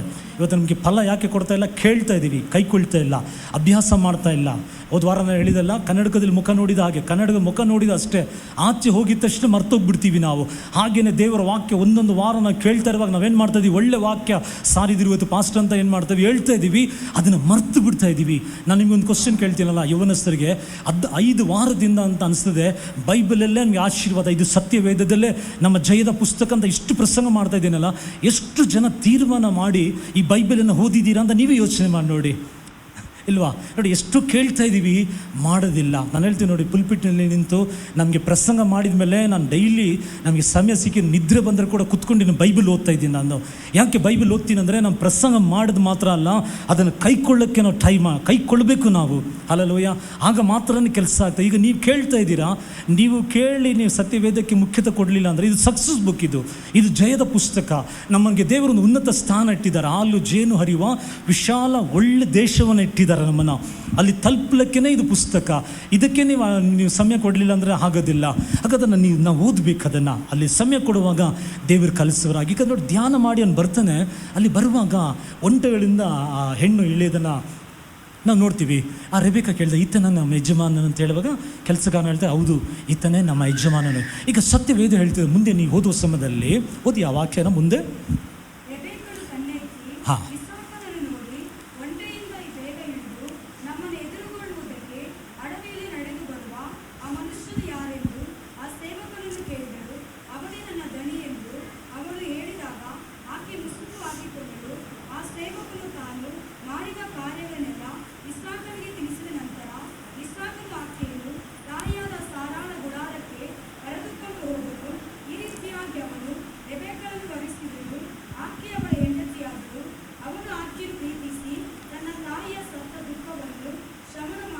ಎಷ್ಟು ಚೆನ್ನಾಗಿದೆ ನೋಡಿ. ಅವನಿಗೆ ಅವ್ರ ತಾಯಿ ತೀರೋಗ್ಬಿಟ್ಟಿದ್ದಾರೆ. ಅವ್ನ ತಾಯಿ ತೀರೋಗಿದ್ದ ಅವನಿಗಲ್ಲಿ ಒಂದು ದುಃಖ ಇತ್ತು. ಹಲ್ಲೆಲೂಯಾ. ಯಾಕೆಂದರೆ ನನಗೆ ಸಾರರು ಒಂದು ಒಳ್ಳೆ ತಾಯಿ. ಈಗ ಆ ತಾಯಿ ಅವನ ಬೆಳೆಸಿರೋದು, ಅವನಿಗೆ ತೋರಿಸಿರೋ ಮಮತೆ, ಆ ಪ್ರೀತಿ, ಒಂದು ವೇಳೆ ಅವನ ಒಳ್ಳೆ ಮಾರ್ಗದಲ್ಲಿ ನಡೆಸಿದ್ದಾರೆ ಅಂತ ನಾನು ನಂಬ್ತೀನಿ. ಯಾಕೆಂದ್ರೆ ಧ್ಯಾನ ಮಾಡ್ತಾ ಇದ್ದ ಅವನು. ಸಂಜೆ ಸಮಯದಲ್ಲಿ ಎಲ್ಲ ಅಲಿತಾ ಇರಲಿಲ್ಲ, ಯಾವುದು ಪಿಕ್ಚರ್ಗೆ ಹೋಗಿರಲಿಲ್ಲ, ಧ್ಯಾನ ಮಾಡುವ ಒಂದು ಒಳ್ಳೆ ವ್ಯಕ್ತಿ ಆಗಿದ್ದ. ತಾಯಿಯಲ್ಲಿ ಅನೇಕ ಗುಣಗಳ ಒಂದು ವೇಳೆ ನೋಡಿದ್ದಿರ್ಬೋದು. ಈಗ ತಾಯಿ ತೀರೋಗ್ಬಿಟ್ರು. ಈಗ ತಾಯಿ ಇಲ್ಲದಿರಿದ್ರೆ ಅವನಲ್ಲಿ ದುಃಖ ಇತ್ತು. ಈಗ ದುಃಖ ಇರುವ ಸಮಯದಲ್ಲಿ, ಈಗ ನೋಡಿ, ಆ ಹೆಣ್ಣು ಬರುವ ಸಮಯದಲ್ಲಿ ಅವನೇನು ಮಾಡಿದ ಅಂತ ಹೇಳುವಾಗ, ಆಕೆ ಹೆಣ್ಣನ್ನು ತನ್ನ ತಾಯಿಯ ಗುಡಾರಕ್ಕೆ ಕರ್ಕೊಂಡು ಹೋದ. ತಾಯಿ ತಿರೋಗಿದ ಒಂದು ಆ ಸ್ಥಳದಲ್ಲಿ ಅಲ್ಲಿ ಕರ್ಕೊಂಡು ಹೋಗಿ ಏನು ಮಾಡಿದ, ಆಕೆನ ಸೇರಿಸಿಕೊಂಡ್ಮೇಲೆ ಅವನ ದುಃಖ ಹೋಗಿ ಅವನಿಗೆ ಆಶ್ವಾಸನೆ ಉಂಟಾಯಿತು. ಅಂದರೆ ಈ ಈಸಾಕಗೆ ಒಂದು ಹೆಣ್ಣು ಬಗ್ಗೆ ಅವನಿಗೆ ಒಳ್ಳೆ ಪಿಕ್ಚರ್ ಇತ್ತು. ಒಂದು ಹೆಣ್ಣು ಬಗ್ಗೆ ಸ್ವಲ್ಪ ಕಾರ್ಯಗಳು ಅವನು ತಿಳಿದಿದ್ದ. ಒಂದು ಹೆಣ್ಣು ಆಶ್ವಾಸನೆ ತರಲಿಕ್ಕೆ ಒಂದು ಹೆಣ್ಣಿನ ಜೊತೆ ಅದು ಭಾಳ ಒಳ್ಳೆಯದು ಅಂತ ಕೆಲವು ಕಾರ್ಯಗಳು ಗೊತ್ತಿದ್ದ. ಇವತ್ತು ನೋಡಿ, ಅನೇಕರು ಮದುವೆ ಅಂದರೆ ಅವ್ರು ರಾಂಗ್ ಪಿಕ್ಚರ್ ಇಟ್ಕೊಂಡಿದ್ದಾರೆ. ಇವತ್ತು ಕೆಲವರು ಮದುವೆ ಮಾಡ್ಕೊಂಡು ಭಯ ಪಡ್ತಾರೆ. ಯಾಕಂದರೆ ಅವ್ರೇನು ತಿಳ್ಕೊಳ್ತಾರೆ, ಏನೋ ಮದುವೆ ಅಂದರೆ ಒಂದು ಭಾರ ಅಂತ ತಿಳ್ಕೊಳ್ತಾರೆ. ಮದುವೆ ಅಂದರೆ ಅದೇನು ಅಂತ. ಇಲ್ಲ, ಮದುವೆ ಅಲ್ಲ. ಅದನ್ನು ಹೇಳ್ತೀನಿ ನೋಡಿ, ದೇವರದು, ಅದು ದೇವರ ಅದನ್ನು ಏರ್ಪಡಿಸಿರೋದು. ಯಾಕೆ ಮನುಷ್ಯ ಒಂಟಿಯಾಗಿ ಒಳ್ಳೆದನ್ನ ದೇವರು ಇಷ್ಟಪಟ್ಟಿರೋದು. ಒಂದು ಕುಟುಂಬ ಜೀವಿತ ಅದು ದೇವರು ಇಷ್ಟಪಡ್ತಾರೆ ಅವರು. ಹಾಗೆ ಕುಟುಂಬ ದೇವರು ಇಷ್ಟಪಟ್ಟು ದೇವರೇ ಸ್ಟಾರ್ಟ್ ಮಾಡಿರೋದು. ಇವತ್ತು ಕೆಲವರಿಗೆ ಮದುವೆದ ಬಗ್ಗೆ ವಿಷಯ ಗೊತ್ತಿಲ್ಲದಿರೋದ್ರಿಂದ, ಒಂದು ಹೆಣ್ಣು ಬಗ್ಗೆ ಸರಿಯಾಗಿ ತಿಳುವಳಿಕೆ ಇಲ್ದಿರುವ ಕಾರಣ, ಒಂದು ಗಂಡು ಬಗ್ಗೆ ತಿಳುವಳಿಕೆ ಇಲ್ದಿರುವ ಕಾರಣ ಏನಾಗ್ತದೆ ಅಂದರೆ, ಅವರಿಗೆ ಮದುವೆ ಅಂದರೆ ಕೆಲವು ಕಾರ್ಯಗಳು ಅರ್ಥ ಮಾಡ್ಕೊಳ್ತಾ ಇಲ್ಲ. ಹಲ್ಲೆಲೂಯಾ. ಆದರೆ ಈಸಾಕಗೆ ಅದು ಗೊತ್ತಿತ್ತು. ಅದಕ್ಕೆ ಅವನೇನು ಮಾಡಿದ, ಆಕೆನ ಸೇರಿಸಿಕೊಂಡು ಅವನಿಗೆ ದುಃಖ ಎಲ್ಲ ಹೋಯಿತು, ಆಶ್ವಾಸನೆ ತಂದಳು ಅಂತ ನಾವು ನೋಡ್ತೀವಿ. ಹಲ್ಲೆಲೂಯಾ. ಹಾಗೆಯೇ ಯಾವುದೇ ಒಂದು ವಿಷಯ ನೀವು ತಗೊಂಡ್ರೆ ಬರೀ ತಿಳ್ಕೊಳ್ಳೋದ್ರೆ ಮಾತ್ರ ಆಗಲ್ಲ, ಅರ್ಥ ಮಾಡ್ಕೊಳ್ಳಿ. ನಿಮ್ಮ ಮಕ್ಕಳ ಬಗ್ಗೆ ಅರ್ಥ ಮಾಡ್ಕೊಳ್ಳಿ, ನಿಮ್ಮ ಗಂಡನ ಬಗ್ಗೆ ಅರ್ಥ ಮಾಡ್ಕೊಳ್ಳಿ, ಒಂದು ದೇವರ ಬಗ್ಗೆ, ಸೇವೆ ಬಗ್ಗೆ, ಎಲ್ಲದ ಬಗ್ಗೆ ಚೆನ್ನಾಗಿ ಗ್ರಹಿಸಿಕೊಳ್ಳುವಾಗ, ಅರ್ಥ ಮಾಡಿಕೊಳ್ಳುವಾಗ ನಿಮ್ಮ ಕುಟುಂಬ ಜೀವಿತ ಯಶಸ್ವಿಯಾಗಿ ಆಶೀರ್ವಾದವಾಗಿರ್ತದೆ. ಕೆಲವು ಸಮಯದಲ್ಲಿ ಕೆಲವು ಗೊತ್ತಿಲ್ಲದಿರೋದ್ರಿಂದಲೇ ಕೆಲವು ಸಮಯದಲ್ಲಿ ನೋಡಬೇಕು, ಕೆಲವು ಮಕ್ಕಳನ್ನ ಅವ್ರೇನು ಹೇಳ್ತಾರೆ, ಕತ್ತೆ ಅಂತ ಹೇಳ್ತಾರೆ. ಗೊತ್ತಾ ನಿಮಗೆ? ಕತ್ತೆ ಅಂತಾರೆ, ಎಮ್ಮೆ ಅಂತ ಹೇಳ್ತಾರೆ. ನೋಡಿ, ಅವ್ರ ಮಕ್ಕಳ ಬಗ್ಗೆ ಕೀರ್ತನೆ 127 3ನೇ ವಾಕ್ಯ ಹೇಳ್ತದೆ, ಪುತ್ರ ಸಂತಾನ ದೇವರ ಯೆಹೋವನ ಆಶೀರ್ವಾದ, ಅದು ಗಿಫ್ಟ್, ಅದು ಇನ್ಹೆರಿಟೆನ್ಸ್, ಅದು ಸ್ವಾಸ್ಥ್ಯ ಅಂತ. ಅದು ಹಾಗಾದ್ರೆ ಅಯ್ಯೋ, ಮಕ್ಕಳ ಬಗ್ಗೆ ಆ ಥರ ಗೊತ್ತಿಲ್ಲದಿರೋದ್ರಿಂದನೇ ಅವನ ಕತ್ತೆ ಎಮ್ಮೆ ಏನೆಲ್ಲ ಹೇಳ್ತಾರೆ. ಯಾಕೆ? ಅವ್ರಿಗೆ ತಿಳುವಳಿಕೆ ಇಲ್ಲ. ಹಲ್ಲೆಲೂಯಾ. ಯಾವತ್ತೂ ಕೂಡ ಅವ್ನ ಮಗುನ ನೋಡಿ ಕತ್ತೆ ಎಮ್ಮೆ ಹೇಳ್ಬಾರ್ದು. ಅವ್ನು ನೋಡಿ ಹೇಳಬೇಕು, ನೀನು ದೇವರ ಸಾರೂಪ್ಯದಲ್ಲಿ ನಿನ್ನ ದೇವರು ಸೃಷ್ಟಿ ಮಾಡಿದ್ದಾರೆ. ಹಲ್ಲೆಲೂಯಾ. ಹಾಗೆ ನಿಮ್ಮ ಮಕ್ಕಳನ್ನ ನೋಡಿ ನಾನು ಹೇಳ್ತೀನಿ, ಅವ್ರ ಆಶೀರ್ವಾದ ನಿಧಿಯಾಗಿರ್ತಾರೆ. ಹೆಂಡತಿ ಕೂಡ ಒಂದು ದ್ರಾಕ್ಷಿ ಲತ್ತೆ ಅಂತ ಇರ್ತಾಳೆ ಅಂತೆ. ಅವರು ಜ್ಞಾನೋಕ್ತಿಗಳು 31ನೇ ಅಧ್ಯಾಯ ಯಾರಾದರೂ ಓದಿ ನೋಡಿ, ಮದುವೆ ಓದಿ ನೋಡಿ. ಒಂದು ಹೆಣ್ಣಿಗೆ ನೀವು ಸಮಯ ಕೊಡುವುದಾಗಿದ್ದರೆ, ಅವ್ರನ್ನ ಪ್ರೀತಿ ಮಾಡುವುದಾಗಿದ್ದರೆ, ಅವರು ಏನು ಮಾಡ್ತಾರೆ, ಜಮೀನು ಕೊಡ್ಕೊಳ್ತಾರೆ. ನಿಮ್ಗೆ ಗೊತ್ತಾಗುತ್ತೆ. ನಮಗೆಲ್ಲ ಒಂದು ಪಿಕ್ಚರ್, ಗಂಡಸರು ಮಾತ್ರನೇ ಸೈಟ್ ತೊಗೊಳ್ಳೋದು, ಇಲ್ಲ ಹೆಣ್ಮಕ್ಳು ತಗೊಳ್ತಾರೆ. ಅಲ್ಲ, ಅವ್ರು ಸೈಟ್ ತೊಗೊಳ್ಳುವ ಹಾಗೆ ದೇವರು ಉನ್ನತಪಡಿಸ್ತಾರೆ. ಮನೆಗೆ ಎಲ್ಲ ಬೇಕಾಗಿರೋದನ್ನು ತರ್ತಾರೆ. ಆಗ ತಿಳುವಳಿಕೆ ಇಲ್ದಿರೋದನ್ನೇ ಪ್ರಾಬ್ಲಮ್. ಈಗ ಏನೇ ಒಂದು ವಿಷಯ ಇದ್ದರೆ ಕೂಡ ತಿಳ್ಕೊಳ್ಳಿ. ನೀವೇ ನಿಮ್ಮ ಮಕ್ಕಳ ಬಗ್ಗೆ ತಿಳ್ಕೊಳ್ಳಿ, ನಿಮ್ಮ ಕುಟುಂಬದ ಬಗ್ಗೆ ತಿಳ್ಕೊಳ್ಳಿ. ಆಗ ನೀವು ಆಶೀರ್ವಾದವಾಗಿ ತಿಳ್ಕೊಬೇಕಾದ್ರೆ ಏನು ಮಾಡಬೇಕು? ಟೈಮ್ ಕೊಡಬೇಕು. ಆಮೇಲೆ ಕೆಲವು ಒಳ್ಳೆ ಪುಸ್ತಕಗಳ ಓದಿ, ಕೆಲವು ಒಳ್ಳೆಯದೇಳು. ಇವತ್ತು ಬೇಕಾದಷ್ಟು ಸಂದೇಶಗಳು ಬರ್ತಿದೆ ಕುಟುಂಬದ ಬಗ್ಗೆ. ಅದು ಸಂದೇಶನ ಕೇಳಿ ನಾವು ಎಷ್ಟು ತಿಳ್ಕೊಳ್ತೀರಾ, ನಿಮ್ಮ ಕುಟುಂಬ ಅಷ್ಟೇ ಏದೇನು ತೋಟವಾಗಿರ್ತದೆ. ನೆಕ್ಸ್ಟ್ ನಾವು ನೋಡ್ತೀವಿ ನೋಡಿ, 1 ಸ್ಯಾಮ್ಯುಯಲ್ 15ನೇ ಅಧ್ಯಾಯದಲ್ಲಿ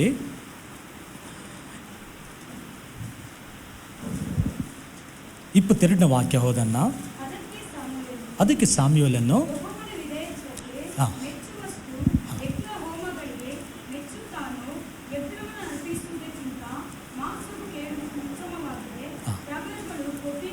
ಟಗರುಗಳು ಕೊಬ್ಬಿನಿಂದ ವಿಶೇಷವಾಗಿದೆ. ನೋಡಿ, ಅವಿಧೇಯತೆಯನ್ನು ದೇವರು ಎಲ್ಲಿ ಹೋಲಿಸ್ತಾ ಇದ್ದಾರೆ ನೋಡಿ. ಅವಿಧೇಯತೆ, ಇವತ್ತು ಯವನಸ್ಥರು ಚೆನ್ನಾಗಿ ತಿಳ್ಕೊಳ್ಳಿ. ಅವಿಧೇಯತೆ ಇದೆಯಲ್ಲ, ಅದನ್ನು ದೇವರು ಎಲ್ಲಿ ಕಂಪೇರ್ ಮಾಡ್ತಾರೆ? ಅವಿಧೇಯತೆಯು ಮಂತ್ರ ತಂತ್ರಗಳಷ್ಟೇ. ಹಾಂ, ಸಾಕು. ಈಗ ನೋಡಿ, ಮಂತ್ರ ತಂತ್ರದ ಬಗ್ಗೆ ದೇವರಲ್ಲಿ ಮಾತಾಡ್ತಾ ಇದ್ದಾರೆ. ಈಗ ಇಲ್ಲಿ ಒಂದು ಕಾರ್ಯ ತಿಳ್ಕೊಬೇಕು, ನೀವು ಚೆನ್ನಾಗಿ ತಿಳ್ಕೊಳ್ಳಿ. ಸೌಲನ ದೇವರ ರಾಜನಾಗಿ ಹಾರಿಸ್ಕೊಂಡ್ರು. ಈಗ ಸೌಲನ ದೇವರ ರಾಜನ ಹಾಗೆ ಹಾರಿಸ್ಕೊಂಡು ಒಂದು ಸಮಯ ಬರುವ ಸಮಯದಲ್ಲಿ ಅವನಿಗೊಂದು ಕೆಲಸ ಕೊಟ್ಟರು, ಒಂದು ಅಸೈನ್ಮೆಂಟ್ ಕೊಟ್ಟರು.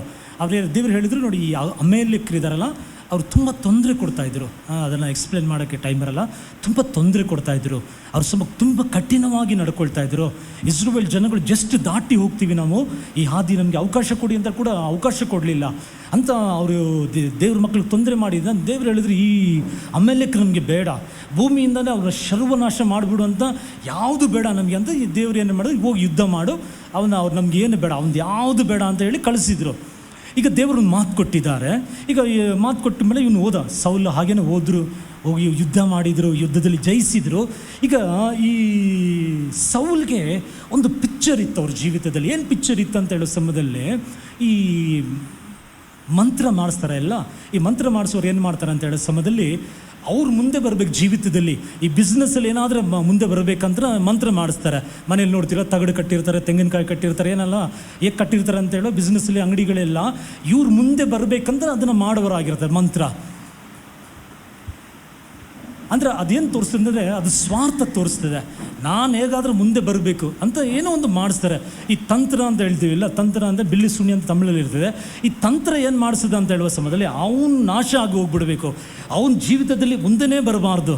ಆಗ ಅವ್ನು ಮುಂದೆ ಬರಬಾರ್ದು ಅಂತ ಏನು ಮಾಡ್ತಾರೆ, ತಮ್ಮ ತಂತ್ರ ಮಾಡಿಸ್ತಾರೆ, ಅವನಿಗೇನೋ ಮಾಡ್ತಾರೆ. ಆಗ ಈಗ ಈಗ ಈಗ ನಾವು ಮುಂದೆ ಬರಬೇಕು ಜೀವಿತದಲ್ಲಿ, ಅವನು ನಾಶವಾಗಿ ಹೋಗ್ಬೇಕಂತ ಏನೋ ಒಂದು ಮಾಡ್ತಾ ಇದ್ದಾರೆ, ಒಂದು ಕ್ರಿಯೆಯಲ್ಲಿ ಮಾಡ್ತಾ ಇದ್ದಾರೆ. ಈ ಸೌಲಿಗೆ ಒಂದು ಪಿಕ್ಚರ್ ಇತ್ತು. ಏನು ಪಿಕ್ಚರ್ ಅಂತ ಹೇಳುವಾಗ, ನಾವು ದೇವರ ಹತ್ರ ಏನಾದರೂ ಹೊಂದ್ಕೋಬೇಕಂದ್ರೆ, ದೇವರನ್ನ ಮೆಚ್ಚಿಸ್ಬೇಕಂದ್ರೆ ನಾವೇನೋ ಮಾಡಬೇಕು. ನಾವು ಏನಾದರೂ ಮಾಡಿದ್ರೆ ಮಾತ್ರನೇ ನಮ್ಗೆ ಏನಾಗ್ತದೆ ಅಂತ ಹೇಳಿ, ಈಗ ದೇವರು ಬೇಡ ಅಂತ ಹೇಳಿದ್ದಾರೆ. ಇವನೇನು ಮಾಡ್ತಾನೆ, ಆ ರಾಜನ ಕರ್ಕೊಂಡ್ಬರ್ತಾನೆ. ಈಗ ರಾಜ್ಯನ ಕರ್ಕೊಂಬರುವ ಸಮಯದಲ್ಲಿ ಅಲ್ಲಿ ಇದ್ರು ನೋಡಿ, ಕೆಲವರು ಅವ್ರ ಜೊತೆ ಸಿಪಾಯಿಗಳು, ಅವರೆಲ್ಲ ಒಳ್ಳೆ ಟಗರುಗಳು, ಕೆಲವು ಒಂದು ವೇಳೆ ಹೆಮ್ಮೆ ಓತಗಳು ಎಲ್ಲ ಹಿಡ್ಕೊಂಬರ್ತಾರೆ. ಈಗ ದೇವರು ಬೇಡ ಅಂತ ಹೇಳಿರೋದನ್ನು ನೋಡಿ, ಇವನೊಂದು ಪಿಕ್ಚರ್ ಇಟ್ಕೊಂಡು ಅದನ್ನು ತಗೊಂಡು ಬರ್ತಾನೆ. ದೇವರಿಗೆ ಕೋಪ ಬರುತ್ತೆ. ದೇವ್ರು ಹೇಳ್ತಾರೆ, ಬಲಿಗಳಿಗಿಂತಲೂ, ಆ ಕೀರ್ತನೆಯಲ್ಲಿ ಬರೆದಿದೆ ನೋಡಿ, ಕೀರ್ತನೆ ಓದಿ, ಕೀರ್ತನೆ 51ನೇ ಕೀರ್ತನೆಯಲ್ಲಿ 16ನೇ ವಾಕ್ಯ, ಕೀರ್ತನೆ 51. ನಿನಗೆ ಯಜ್ಞಗಳಲ್ಲಿ ಅಪೇಕ್ಷೆ ಇಲ್ಲ, ನಿನಗೆ ಸಮರ್ಪಿಸುವೆನು. ಹಾಂ, ಸಂತೋಷವಿಲ್ಲ. ಹಾಂ, ಚೆನ್ನಾಗಿ ತಿಳ್ಕೊಳ್ಳಿ. ಈ ಹೋಮಗಳು ಬಲಿಗಳಂತ ಹೇಳುವ ಸಮಯದಲ್ಲಿ ಇವತ್ತು ನಾವು ಮಾಡ್ತಾ ಇಲ್ಲ, ಆದರೆ ಸ್ತೋತ್ರ ಮಾಡ್ತೀವಿ ನಾವು. ಕೆಲವರು ಮೊಣಕಲ್ ಹಾಕಿ ಕೆಲವು ಸಮಯದಲ್ಲಿ 1000 ಸ್ತೋತ್ರಗಳು ಹೇಳ್ತಾರೆ, ಕೆಲವರು ವಾಗ್ದಾನಗಳು ಹೇಳ್ತಾರೆ, ಕೆಲವರು ಏನೇನೋ ಮಾಡ್ತಾರೆ. ಈಗ ದೇವರು ಏನು ಹೇಳ್ತಾರೆ ಅಂದರೆ ಅದೆಲ್ಲ ಒಳ್ಳೆಯದೇ, ಆದರೆ ಅದಕ್ಕಿಂತಲೂ ದೇವರು ಹೇಳುವ ಮಾತು ನೀನು ಕೈಗೊಳ್ಳಬೇಕು. ನೀವು ಈಗ 1000 ಸ್ತೋತ್ರಗಳು ನೀವು ಮೊಣಕಲು ಹಾಕಿ ಸ್ತೋತ್ರ ಮಾಡಿ 1000 ಬಲಿಗಳನ್ನು ದೇವರಿಗೆ ಸಮರ್ಪಿಸಿ, ದೇವರು ನಿನಗೆ ಒಂದು ವಿಷಯ ಹೇಳುವಾಗ ಆ ವಿಷಯವನ್ನು ನೀನು ಕೈಕೊಂಡಿಲ್ಲ ಅಂದರೆ ದೇವರು ಹೇಳ್ತಾರೆ, ಈ 1000 ಸ್ತೋತ್ರದಲ್ಲಿ ಎಲ್ಲ ನಾನು ಸಂತೋಷ ಪಡೆದು ನಾನು ಹೇಳುವ ಮಾತಿನಲ್ಲಿ ನೀವು ವಿಧೇಯವಾಗಿರಬೇಕು. ಈಗ ಸೌಲಲ್ಲಿ ಅದೇ ಪ್ರಾಬ್ಲಮ್. ಸೌಲ್ಗೆ ಏನಾದರೂ ಒಂದು ಮಾಡೋಣ, ಏನಾದರೂ ಮಾಡಿ ದೇವರಿಗೆ ಸಂತೋಷ. ದೇವರು ಹೇಳಿದ್ರು, ನೀನು ಮಾಡೋದಲ್ಲ, ಹಲ್ಲೆಲೂಯಾ, ನಾನು ಹೇಳುವ ಮಾತು ಅದು ಆ ವಿಧೇಯತ್ವದಲ್ಲೇ ದೇವರು ಮೆಚ್ಚುವರಾಗಿರ್ತಾರೆ. ಹಲ್ಲೆಲೂಯಾ. ಈಗ ನಾನು ಹೇಳ್ತೀನಿ ನೋಡಿ, ಈಗ ಸೌಲ್ ಹೀಗೆ ಮಾಡಲಿಕ್ಕೆ ಏನು ಕಾರಣ ಗೊತ್ತಾ? ಸೌಲ್ಗೆ ದೇವರ ಸಮ್ಮುಖದಲ್ಲಿ ಒಂದು ವೇಳೆ ಕೆಲವು ಕಾರ್ಯಗಳು ತಿಳ್ಕೊಂಡಿಲ್ಲ, ಅವ್ರಿಗೆ ಕೆಲವು ಕಾರ್ಯಗಳು ಧ್ಯಾನಿಸಲಿಲ್ಲ. ಅವರು ಧ್ಯಾನಿಸದೆ ಇಲ್ದಿರೋದನ್ನೇ ಕೆಲವು ಕಾರ್ಯಗಳು ತಿಳ್ಕೊಳ್ದಿರೋದನ್ನೇ ಇವರ ಐಡಿಯಾವನ್ನು ಇಟ್ಟು ಮಾಡಿದರು. ಜ್ಞಾನೋಕ್ತಿಗಳಲ್ಲಿ 3ನೇ ಅಧ್ಯಾಯದಲ್ಲಿ ಕೂಡ ನಾನು ನೋಡ್ತೀವಿ, ಕೀರ್ತನೆ 37 ನೋಡ್ತೀವಿ, ಸೊಬ್ಬುದ್ಧಿಯನ್ನು ಆಧಾರ ಮಾಡಿಕೋಬೇಡ, ನಿನ್ನ ಎಲ್ಲ ಮಾರ್ಗದಲ್ಲಿ ದೇವರಿಗೆ ನಿನ್ನನ್ನು ಸಮರ್ಪಿಸು. ನಾನು ಹೇಳ್ತೀನಿ, ನಾನು ಕೂಡ ಕೆಲವು ಸಮಯದಲ್ಲಿ ಹಿಂಗೆ ಮಾಡಿದರೆ ದೇವ್ರಿಗೆ ಇಷ್ಟ, ಹಂಗೆ ಮಾಡಿದರೆ ದೇವ್ರಿಗೆ ಇಷ್ಟ ಅಂತ ಮಾಡ್ತಾ ಇದ್ದೆ. ಹಲ್ಲೆಲೂಯಾ. ಆದರೆ ಈಗ ಸ್ವಲ್ಪ ಚೇಂಜ್ ಆಗ್ತಾ ಇದ್ದೀವಿ. ಒಬ್ಬರು ನನಗೆ ಫೋನ್ ಮಾಡಿದರು ಒಂದು 2 ವಾರದಿಂದ ಫೋನ್ ಮಾಡಿ ನನಗೆ, ನಮ್ಮ ಮನೆಯಲ್ಲಿ ಚರ್ಚ್ ನಡೆಸ್ತಾ ಇದ್ದೀವಿ ತಮಿಳ್ನಾಡಲ್ಲಿ, ಅದು ಮನೆಯಲ್ಲಿ ಮಳೆ ಸೋರ್ತಾ ಇದೆ, ಸ್ವಲ್ಪ ಕಾಸು ಕೊಡಿ ಅಂತ ನನಗೆ ಕೇಳ್ತಾ ಇದ್ದಾರೆ.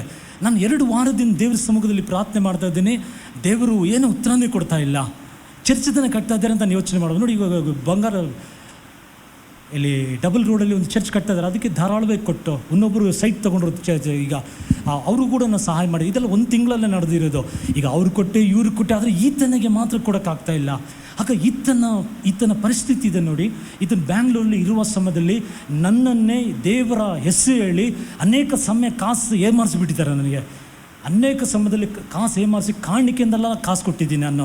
ನನಗೀಗ ಅದು ಯೋಚನೆ ಇಲ್ಲ, ಅವ್ರು ಮಾಡಿದ್ರು ಅವ್ರ ಫಲ. ಈಗ ಅವ್ರು ಚರ್ಚ್ ಕಟ್ಟಲಿಕ್ಕೆ ಆಸೆ ಪಡ್ದೆ, ಈಗ ಅವ್ರು ಕೊಡಲಿಕ್ಕೆ ನನಗೆ ಆಸೆ ಇದೆ, ಆದರೆ ದೇವರು ಸೈಲೆಂಟ್ ಆಗಿದ್ದಾರೆ. ಆಗ ನೀವು ಯೋಚನೆ, ಚರ್ಚ್ ತಾನೇ ಇಲ್ಲ, ದೇವ್ರ ತಾನೇ ಬಲಿ ಅರ್ಪಿಸೋದು ಬೇಡ, ದೇವರಿಗೆ ಬಲಿ ಬೇಕಾಗಿಲ್ಲ, ವಿಧೇಯತನೇ ಭಾಳ ಮುಖ್ಯ. ನಾನು ಹೇಳಿದರೆ ಅವ್ರು ನನ್ನ ಜೊತೆ ಮಾತಾಡಿಲ್ಲ ಅಂತ ಪರವಾಗಿಲ್ಲ, ನನ್ನ ಜೊತೆ ಅವ್ರಿಗೆ ಫ್ರೆಂಡ್ಶಿಪ್ ಇಲ್ಲ ಅಂದ್ರೆ ಪರವಾಗಿಲ್ಲ, ನಾನು ದೇವ್ರ ಮಾತನ್ನೇ ಕೇಳ್ತೀನಿ ಅಂತ ನಾನು ತೀರ್ಮಾನ ಮಾಡಿದೆ. ಯಾಕೆಂದರೆ ಈಗ ಇಲ್ಲಿ ಇದ್ದಾಗಲೇ ನನ್ನ ಮೋಸ ಮಾಡಿದ್ರು. ಈಗ ಅಲ್ಲಿ ನಿಜವಾಗಿ ಚರ್ಚ್ ಕಟ್ತಾರೆ ಅಂತ ಏನು ಗೊತ್ತವರು ಇಲ್ವಾ?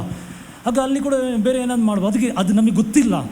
ಅದಕ್ಕೆ ನಾನು ಹೇಳ್ತೀನಿ ನೋಡಿ, ಕೆಲವು ಕಾರ್ಯಗಳನ್ನು ದುಡುಕಿ ಏನು ನೀವು ಮಾಡೋಕ್ಕೆ ಹೋಗ್ಬಿಡಿ. ಏನೇ ಮಾಡಿದರೆ ಕೂಡ, ಏನೇ ದಾನ ಧರ್ಮನ ಒಳ್ಳೆಯದನ್ನು ನಿಮ್ಮ ಜೀವಿತದಲ್ಲಿ ದೇವರ ಮಾತಿಗೆ ವಿಧೇಯರಾಗಿ ನೀವು ಕೇಳಿ, ನೀವು ದೇವರಿಗೆ ನೀವು ಒಪ್ಪಿಸಿಕೊಡಿ. ಆಗ ಮಾತ್ರನೇ ಅದರಲ್ಲಿ ನಮಗೆ ಆಶೀರ್ವಾದ ಇರ್ತದೆ. ಇಲ್ಲ ಸಮಯದಲ್ಲಿ ರಾಜ್ಯ ಕಳ್ಕೊಬಿಟ್ಟ ಗೊತ್ತಾ ನಿಮಗೆ? ಸೌಲು ರಾಜ್ಯನೇ ಕಳ್ಕೊಬಿಟ್ಟ. ಯಾಕೆ? ಬೇಡ ಅಂತ ಹೇಳಿದ ಒಂದು ಮಾತನ್ನು ಮಾಡಿ, ಹಾಗಲ್ಲ, ನಮಗೆ ಮೈಂಡಿಗೆ ಬರೋದನ್ನು ಮಾಡಬಾರ್ದು, ನಮ್ಮ ತಿಳುವಳಿಕೆಗೆ ಬರೋದನ್ನು ಮಾಡಬಾರ್ದು. ದೇವರ ಚಿತ್ತವನ್ನು ಮಾಡುವುದೇ ನನ್ನ ಆಹಾರ ಅಂತ ಹಾಗೆ ನಾವು ಒಪ್ಪಿಸಿಕೊಡುವಾಗ, ಹಾಗೆ ಮಾಡಬೇಕಂದ್ರೇ, ಹಾಗೆ ದೇವರು ಕಲಿಸ್ಬೇಕಂದ್ರೇ ಅದು ಅರ್ಜೆಂಟಲ್ಲಿ ಕಲಿಸೋಕ್ಕಾಗಲ್ಲ, ಸಮಯ ಕೊಡಬೇಕು. ನೀವು ದೇವರ ಸಮ್ಮುಖದಲ್ಲಿ ಇದ್ದರೆ ಮಾತ್ರ ನಿಮ್ಮ ಜೊತೆ ಮಾತಾಡ್ತಾರೆ. ನಾನು ಹೇಳ್ತೀನಿ ನೋಡಿ, ನೀವು ಬೈಬಲ್ ಅರ್ಜೆಂಟಲ್ಲಿ ಓದಿ ನಿಮ್ಗೆ ಏನು ಅರ್ಥ ಆಗಿರಲ್ಲ. ಆದರೆ ಯಾವುದಾದ್ರೂ ಒಂದು ಫುರ್ಸತ್ತಾಗಿ ಓದಿ ನೋಡಿ, ಏನೋ ಒಂದು ಅರ್ಥ ಆಗಿರ್ತದೆ ನಿಮಗೆ. ಯಾಕೆ? ನಮ್ಮ ದೇವರು ಗಲಿಬಿಲಿಯ ದೇವರಲ್ಲ, ಶಾಂತಿಯ ದೇವರು, ಸಮಾಧಾನದ ದೇವರು. ಅದಕ್ಕೆ ಕರ್ತನು ನಮ್ಮನ್ನು ಕೂರಿಸ್ತಾರೆ. ನಮ್ಮನ್ನು ಕರ್ತನ ಹಸಿರು ಗಾವಲಲ್ಲಿ ಕೂರಿಸಿದ್ರು ನೋಡಿ. ರೊಟ್ಟಿ 5,000 ಜನ ಇದ್ದಾರೆ ಪುರುಷರು, ಅವರಿಗೆ ಕೊಡಬೇಕು, ಕೊಡಕ್ಕೆ ಮಂಚೂರಿ ಮಾಡಿ ಕುತ್ಕೊಳ್ಳೋಕೆ ಹೇಳಿದ್ರು. 50 ಜನ ಹುಲ್ಲು ಮೇಲೆ ಕೂರಿಸಿ ರೊಟ್ಟಿ ಕೊಟ್ಟರು. ಹಾಗೆಯೇ ನಿಮಗೆ ಐಡಿಯಾ ಕೊಡಬೇಕಂದ್ರೆ, ನಿಮಗೆ ಆಲೋಚನೆ ಕೊಡಬೇಕಂದ್ರೆ, ನಿಮ್ಮ ಜೊತೆ ದೇವರು ಮಾತಾಡಬೇಕಂದ್ರೆ, ನಾವು ದೇವರ ಸಮ್ಮುಖದಲ್ಲಿ ಕೂರುವ ಸಮಯದಲ್ಲೇ ನಮ್ಮ ಜೊತೆ ಮಾತಾಡುವರಾಗಿರ್ತಾರೆ. ಸಮಯ ಆಗ್ಬಿಡ್ತದೆ. ಕಡೆದಾಗಿ ಒಂದು ಹೇಳಿ ನಾನು ಮುಗಿಸ್ತೀನಿ. ನಾನು ಹೋಗೋಣ. ನಾವು ವಿಮೋಚನೆ ಕಾಂಡ 4ನೇ ಅಧ್ಯಾಯದಲ್ಲಿ 1ನೇ 2ನೇ ವಾಕ್ಯವನ್ನು ಹೋದಾನ. ವಿಮೋಚನೆ ಕಾಂಡ. ಅದಕ್ಕೆ ಮೋಸೆ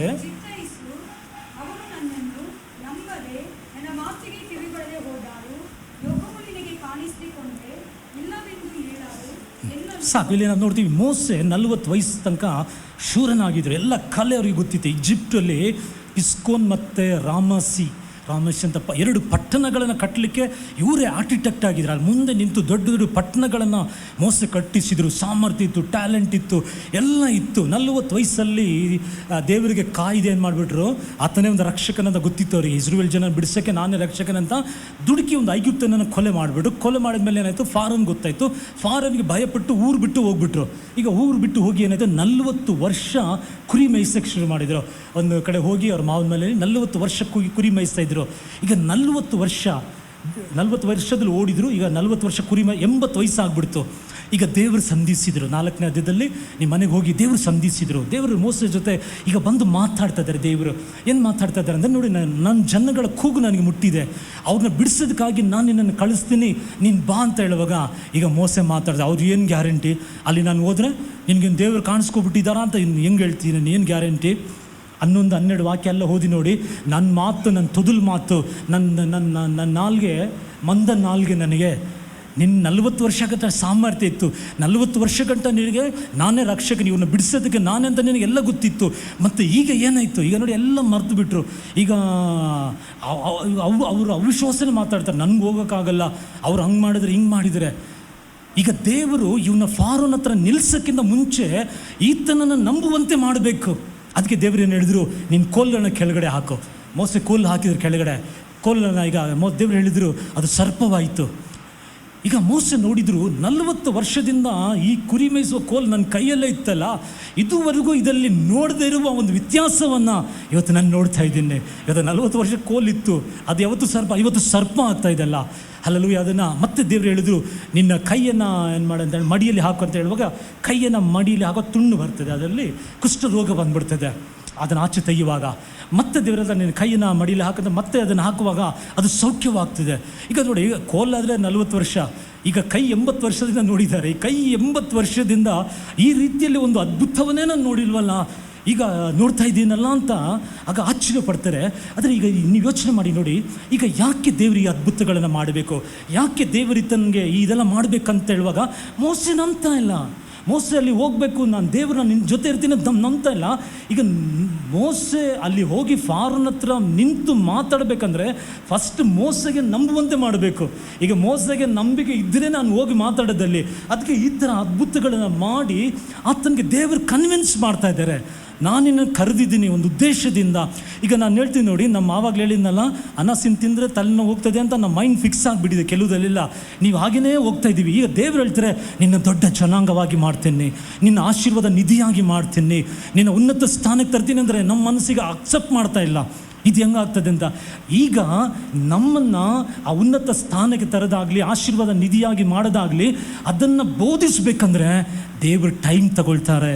ಈಗ ದೇವರು ಟೈಮ್ ತಗೋಬೇಕಂದ್ರೆ ನಾವು ದೇವರ ಪಾದದಲ್ಲಿ ಕೂರುವಾಗ ಈ ವಾಕ್ಯ ಹೀಗೆ ಹೇಳ್ತದಲ್ಲ, ದೇವರೇ ನನಗೆ ಅರ್ಥ ಆಗ್ತಾ ಇಲ್ವಲ್ಲ, ಇದು ನನ್ನ ಜೀವಿತದಲ್ಲಿ ನೆರವೇರ್ತಾ ಇಲ್ವಲ್ಲ ಅಂತ ನಾವು ಕುತ್ಕೊಳ್ಳೋ ಸಮಯದಲ್ಲೇ ನಮಗೆ ದೇವರು ಧ್ಯಾನಿಸೋಕ್ಕೆ, ನಮಗೆ ಬೋಧಿಸಿ ಕೆಲವು ಆ ನಂಬುವ ಕಾರ್ಯದಲ್ಲಿ ಸೂಚಕ ಕಾರ್ಯಗಳು ಮಾಡಿ ನಮ್ಮನ್ನು ಕರೆದಿರುವ ದೇವರು ನಂಬಿಕಸ್ತ ಅಂತ ತೋರ್ಪಡಿಸುವರಾಗಿರ್ತಾರೆ.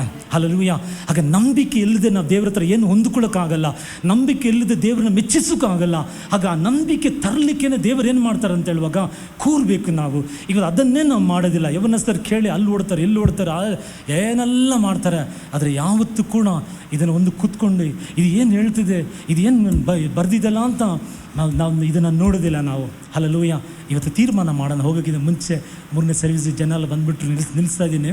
ಆಗ ನಾನು ಯೋಚನೆ ಮಾಡಿ ಇದನ್ನು ಓದಿ ನಿಮಗೆ ಅರ್ಥ ಆಗದಿರುವ ಕಾರ್ಯಗಳನ್ನು ದೇವ್ರ ಹತ್ರ ಕೇಳಿ. ನಿನ್ನ ಸಮಾಧಾನ ನದಿ ಅಂತ ಇದೆ ಅಂತ ಬರ್ದಿದ್ದಲ್ಲ ದೇವರೇ, ಆದರೆ ನಮ್ಮ ಮನೆಯಲ್ಲಿ ಸಮಾಧಾನ ಇಲ್ವಲ್ಲ, ಮತ್ತು ಹೇಗೆ ಆ ನದಿಯಾದ ಸಮಾಧಾನ ನಾನು ತರಬೇಕು, ಕಲಿಸಿಕೊಡಿ. ನೀವು ಕೇಳಿ ನೋಡಿ, ಎಲ್ಲೋ ಒಂದು ಮಿಸ್ಟೇಕ್ ನಾವು ಮಾಡಿರ್ತೀವಿ, ಬಾಯಿಂದ, ಮಾತಿನಿಂದ, ಯೋಚನೆಯಿಂದ. ಯಾಕೆಂದರೆ ಅವಳ ಮನಸ್ಸನ್ನು ಕೆಡಿಸಿದ ಹಾಗೆ ಸೈತಾನ್ ಮನಸ್ಸನ್ನು ಕೆಡಿಸಿರ್ತಾನೆ, ಬಾಯಿ ಮಾತಿಂದ ಕೆಡಿಸಿರೋ. ಆದರೆ ಸಿಕ್ಕಾಕೊಬಿಟ್ಟಿರ್ತೀವಿ. ನೋಡಿ, ಒಂದು ಫ್ಯಾಮಿಲಿ ನನಗೆ ಗೊತ್ತು, ಒಂದು ಹೆಣ್ಮಗು ಮದುವೆನೇ ಆಗಲಿಲ್ಲ. ಚರ್ಚಿಗೆ ಬರ್ತಾಯಿದ್ರು, ಬೈಬಲ್ ಓದ್ತಾಯಿದ್ರು, ಸೇವೆ ಮಾಡಬೇಕಂತ ಆಸೆ ಇತ್ತು ಅವರಿಗೆ. ಅಕ್ಕ ಮದುವೆ ಆಯಿತು, ತಂಗಿ ಮದುವೆ ಆಯಿತು, ತಂಗಿಗೆ 2 ಮಕ್ಕಳು ಕೂಡ ಆಯಿತು. ಅಕ್ಕ ಮಧ್ಯಸ್ಥಲ್ಲಿರೋ ಮದುವೆ ಯಾಕೆ ಅಂತ ನಾವು ಒಂದು ಸಲ ನೋಡುವ ಸಮಯದಲ್ಲಿ ಇವ್ರ ಬಾಯಿಂದ ಒಂದು ಮಾತು ಬರ್ತಾಯಿತ್ತು, ನನಗೆ ಮದುವೆ ಬೇಡ ಅಂತ ಹೇಳ್ತಾಯಿದ್ರು. ಈಗ ನೋಡಿ, ದೇವ್ರ ಕಾರಣನ, ಇಲ್ಲ ಸಭೆ ಕಾರಣನ, ಇಲ್ಲ ಕುಟುಂಬ ಕಾರಣನ, ಇಲ್ಲ ಏನು ಕಾರಣ ಅಂತ ಹೇಳುವ ಸಮಯದಲ್ಲಿ ಅವರ ಬಾಯಿ ಮಾತು ಆಶೀರ್ವಾದ. ಆಮೇಲೆ ಚೇಂಜ್ ಮಾಡಿದ್ರು ಅವರು, ಇಲ್ಲ ಮದುವೆ ಆಗಬೇಕಂತ ಇಷ್ಟಪಟ್ಟರು. ಇವತ್ತು ಒಳ್ಳೆಯ ಸ್ಥಳದಲ್ಲಿ ಅವರಿಗೆ ಮದುವೆ ಆಗಿದ್ದಾರೆ. ಹಾಗೆಯೇ ಇವತ್ತು ನಮ್ಮ ಆಶೀರ್ವಾದ ನಮ್ಗೆ ಎಲ್ಲಿ ಬರ್ತಾ ಇಲ್ಲ ಅಂದರೆ ಎಲ್ಲೋ ನಾವು ಫೇಲ್ ಆಗಿರ್ತೀವಿ, ಯೋಚನೆಯಲ್ಲೋ, ಬಾಯಲ್ಲೋ, ಯಾವುದಲ್ಲೋ ಫೇಲ್ ಆಗಿರ್ತೀವಿ. ಅದನ್ನು ನಮಗೆ ದೇವರು ತೋರಿಸಿಕೊಡುವರಾಗಿ. ಅದಕ್ಕಿಂತ ದೇವರು ಹೇಳಿದರು, ನಿನ್ನ ಬಾಯಿ ಮಾತುಗಳು ಹಗಲಿರುಳು ಧ್ಯಾನಿಸು, ಇದು ನಿನ್ನ ಬಾಯಿನ ಬಿಟ್ಟು ಅಗಲದೇ ಇರಲಿ. ನಾವಾಗಲೇ ಹೇಳಿದಿಲ್ಲ, ಇಸ್ರೇಲ್ ಜನಗೆ ಏನು ಮಾಡ್ತಾಯಿದ್ರು, ಗುಂಡು ಕುಟಿಸು ಒಂದೇ ಮಾತನ್ನು ಹೇಳ್ತಾಯಿದ್ರು. ನಾನು ಸಾಯ್ತಾ ಇದ್ದರೆ, ನಾವು ಅಲ್ಲೇ ಸತ್ತಿದ್ರೆ ಚೆನ್ನಾಗಿರ್ತಿತ್ತು, ಅಲ್ಲೇ ಸತ್ತರೆ ಚೆನ್ನಾಗಾಯ್ತು, ಕಡೆದ ಸತ್ತೋಗ್ಬಿಟ್ರು ಅವರು. ಯಾಕೆ? ದೇವ್ರ ಕಾರಣ ಇಲ್ಲ. ದೇವರವ್ರಿಗೆ ಹಾಲು ಜೇನು ಹರಿಯುವ ವಿಶಾಲ ಒಳ್ಳೆ ದೇಶ ಇಟ್ಟಿದ್ರು. ಇವರ ಬಾಯಿ ಮಾತಿಂದಲೇ ಅದನ್ನು ಸ್ವಾಧೀನಪಡಿಸ್ಕೊಳ್ದೆ ಹೋಗ್ಬಿಟ್ರು. ಅಲ್ಲೂ ಧ್ಯಾನ ನಮ್ಮ ಜೀವಿತದಲ್ಲಿ ಭಾಳ ಮುಖ್ಯ. ಏನು ವಾಕ್ಯ ಕೇಳ್ತೀರಾ ನೀವು, ಇಲ್ಲ ಏನು ವಾಕ್ಯ ಓದ್ತೀರಾ, ದೇವ್ರ ಹತ್ರ ಕೇಳಿದರೆ ಇದನ್ನು ಗ್ರಹಿಸಿಕೊಳ್ಳುವಂತೆ ನನಗೆ ಕೃಪೆ ಮಾಡು ದೇವರಪ್ಪ. ನಾನು ಹೇಳ್ತೀನಿ ನೋಡಿ, ಒಂದೊಂದು ವಿಷಯಗಳನ್ನು ನಮಗೆ ತಿಳಿಸಿಕೊಡುವರಾಗಿರ್ತಾರೆ. ಆಮೆನ್. ಚರ್ಚಿತವಾದರೆ ನಾವು ನೆಕ್ಸ್ಟ್ ವೀಕು ಇದನ್ನು ಕಂಟಿನ್ಯೂ ಮಾಡೋಣ. ಓದಿ. ಯವ್ವನಸ್ಥರಿಗೆ ಹೇಳ್ತೀನಿ, ನಿಮ್ಮ ಸಕ್ಸಸ್ ಇಲ್ಲೇ ಇರೋದು, ಇದನ್ನು ಓದುವಾಗಲೇ ನಿಮಗೆ ಜಯ, ಇದು ನಿಮ್ಮನ್ನು ಜಯಕ್ಕೆ ನಡೆಸುವುದಾಗಿರ್ತದೆ. ಆಮೇನ್. ಪ್ರಾರ್ಥನೆ ಮಾಡೋಣ. ತಂದೆ ಆ ದೇವರೇ, ಯೇಸುವಿನ ನಾಮದಲ್ಲಿ ಯೋಶುವನಂತೆ ದೇವರೇ ಕೃತಾರ್ಥರಾಗಿ ಸಫಲವುಳ್ಳವರಾಗಿರುವಂತೆ ದೇವರೇ, ಈ ದಿನಗಳಲ್ಲಿ ನಾವು ಈ ವಾಕ್ಯಗಳನ್ನು ಧ್ಯಾನಿಸಲು ನಮಗೆ ಕೃಪೆ ಮಾಡು ದೇವರಪ್ಪ, ಕೃಪೆ ಮಾಡು. ಸೆಪ್ಟೆಂಬರ್ ತಿಂಗಳು ದೇವರಪ್ಪ ಬಂದ ಎಲ್ಲರಿಗೂ ಒಂದು ಜಯದ ತಿಂಗಳಾಗಿರಲಿ ದೇವರಪ್ಪ. ಹೆಚ್ಚಿ ಫಲಭರಿತರಾಗಿರಿ ಅಂತ ನೀನು ಹೇಳಿದ್ಯಾ. ಬಂದಿರೋ ಒಬ್ಬೊಬ್ಬರು ಕೂಡ ಹೆಚ್ಚಿ ಫಲಭರಿತರಾಗುವಂತೆ ಈ ವಾಕ್ಯಗಳು ಸಹಾಯ ಮಾಡಲಿ ಯೇಸುವಿನ ನಾಮದಲ್ಲಿ ತಂದೆಯೇ. ಏಮೇ. ನಾವು ಎದ್ದು ನಿಂತು ಒಂದು ಹಾಡೋಣ. ಕಾಣಿಗೆ ತಗೊಳ್ಳೋಣ. ಎಲ್ರೋಹಿ ನನ್ನ ಕಾಣುವವನೇ. ಅದೇ ದೇವರೇ, ಈ ವಾರ ಕೂಡ ದೇವರೇ ಬಿತ್ತುವಂತೆ ನಮಗೆ ಕೊಟ್ಟ ಬೀಜಗಳಿಗಾಗಿ ಸ್ತೋತ್ರ. ಇದು ಯೇಸುವಿನ ನಾಮದಲ್ಲಿ ನಾವು ಬಿತ್ತುತ್ತೇವೆ. 30-60 ಇದು 100ರಷ್ಟು ಫಲ ತರಲಿ ಯೇಸುವಿನ ನಾಮದಲ್ಲಿ ತಂದೆಯೇ. ಆಮೆನ್. ಎಲ್ಲರೂ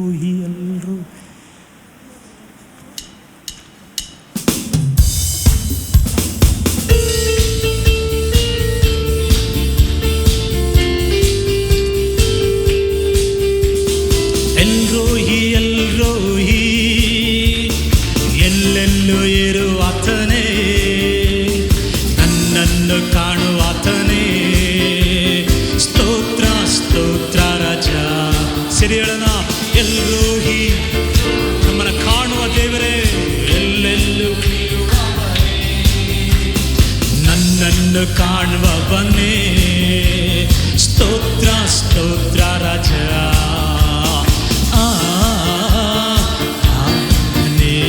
ಜೀವಾಂತ್ಯ ದಿನವೆಲ್ಲ ಆರಾಧನೆ. ಜೀವಂತ್ಯ ದಿನವೆಲ್ಲ ಕಡು ಬಿಸಿಲಲ್ಲಿ ಬಂದು ನೆರಳಾದೆ. ಆಯಾರಿದಾಗ ಹುಕ್ಕುವ ಚರತೆ ನೀನಾದೆ. ಕಡು ಬಿಸಿಲಲ್ಲಿ ಬಂದು ನೆರಳಾದೆ. ಆಯಾರಿದಾಗ ಹುಕ್ಕುವ ಹೊರತೆ ನೀನಾದೆ. ಸಂಕಟ ಸಂಕಟ ಸಂಕಟ ಎಲ್ಲ ನೋಡುವ ಎಲ್ಲೋಹಿ ನೀನಾದೆ.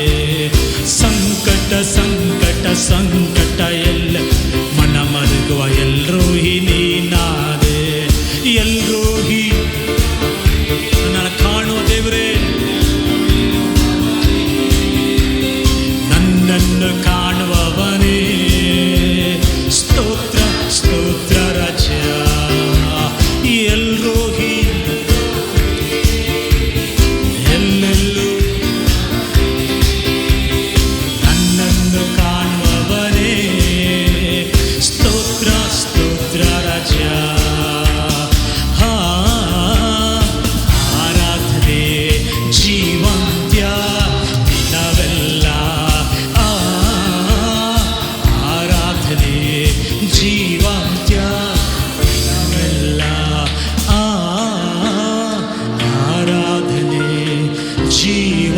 ಅಂತ್ಯ ದಿನವೆಲ್ಲ. ತಂದೆಯಾದ ದೇವರೇ, ಆಶೀರ್ವದಿಸಲ್ಪಟ್ಟ ದಿನಕ್ಕಾಗಿ ಸ್ತೋತ್ರ ದೇವರೇ. ಅಪ್ಪ, ನೋಹ ಧ್ಯಾನಿಸಿ ಒಂದು ನಾವೆಯನ್ನು ಕಟ್ಟಿ ತನ್ನ ಕುಟುಂಬವನ್ನು ಸಂರಕ್ಷಿಸಿದ ಹಾಗೆ ದೇವರೇ ಅಪ್ಪ, ನಾವು ಕೂಡ ಈ ದಿನಗಳಲ್ಲಿ ನೀನು ಕೊಡುವ ಒಂದೊಂದು ವಾಗ್ದಾನಗಳನ್ನು ಧ್ಯಾನಿಸಿ ಕೈಕೊಂಡು ನಡೆದು ಅದರ ಪ್ರತಿಫಲವನ್ನು ದೇವರಪ್ಪ, ಅದರ ಆಶೀರ್ವಾದವನ್ನು ಅನುಭವಿಸುವಂತೆ ದೇವರಪ್ಪ ನಮಗೆ ಕೃಪೆ ಕೊಡು ದೇವರಪ್ಪ, ಕೃಪೆ ಕೊಡು. ಧ್ಯಾನಿಸಲು ಕಲಿಸಿಕೊಡು ದೇವರಪ್ಪ. ನಾವು ದೇವರ ವಿಷಯದಲ್ಲಿ ಆತ್ರ ಪಡೆದೆ ಯಾವಾಗಲೂ ಮರಿಯಾಳ ಹಾಗೆ ನಿನ್ನ ಸಮ್ಮುಖದಲ್ಲಿ ಕಾದಿರುವ ದೇವರಪ್ಪ, ಯೆಹೋವನಿಗೆ ಕಾದಿರೋರು ಹೊಸ ಬಲ ಹೊಂದಿ ಹದ್ದುಗಳಂತೆ ರೆಕ್ಕೆಗಳನ್ನು ಚಾಚಿ ಉನ್ನತವಾಗಿರೋ ಹಾರುವರು ಅಂತ ಈ ದಿನಗಳಲ್ಲಿ ನಿನ್ನ ಸಮ್ಮುಖದಲ್ಲಿ ಕಾದಿದ್ದು ಆ ಉನ್ನತ ಸ್ಥಾನಗಳನ್ನು ಹೊಂದಿಕೊಳ್ಳುವಂತೆ ಈ ವಾಕ್ಯಗಳು ನಮ್ಮನ್ನು ಬಲಪಡಿಸಲಿ ದೇವರಪ್ಪ. ಮೋಸೆ ಹಾಗೆ ನಾವು ಕೂಡ ದೇವರೇ ತೊದಲು ನಾಲ್ಗೆಯವನು ಅವ್ರು ನಂಬದೆ ಹೋದೆ ಹಾಗೆಲ್ಲ ಅಪ್ಪ ನಂಬಿಕೆ ಮಾತಾಡಿದ್ದೀವಿ. ಇನ್ನು ಮೇಲೆ ನಮ್ಮ ಬಾಯಲ್ಲಿ ಜೀವ ಮಾತಾಡುವಂತೆ ದೇವರಪ್ಪ ನಮಗೆ ಕೃಪೆ ಮಾಡು ದೇವರಪ್ಪ, ಕೃಪೆ ಮಾಡು ದೇವರಪ್ಪ. ಸೌಲಂತೆ ಏನೋ ಒಂದು ಮಾಡಿ ದೇವರನ್ನ ಪ್ರಿಯಪಡಿಸೋಕ್ಕಿಂತ ದೇವರು ಹೇಳುವ ಮಾತನ್ನು ಹಾಗೇ ವಿಧಿಯರಾಗಿ ಕೈಕೊಂಡು ನಡೆಯುವಂತೆ ಸಹಾಯ ಮಾಡು. ಒಂದು ಸಾರಿ ಕೂಡ ಸೆಪ್ಟೆಂಬರ್ ತಿಂಗಳು ದೇವರಪ್ಪ ಆಶೀರ್ವಾದವಾಗಿರಲಿ. ಯೇಸುವಿನ ನಾಮದಲ್ಲಿ ನಾವು ಬೇಡುತ್ತೇವೆ ತಂದೆಯೇ. ನನ್ನ ಮನವೇ ಯೆಹೋವನನ್ನು ಕೊಂಡಾಡು.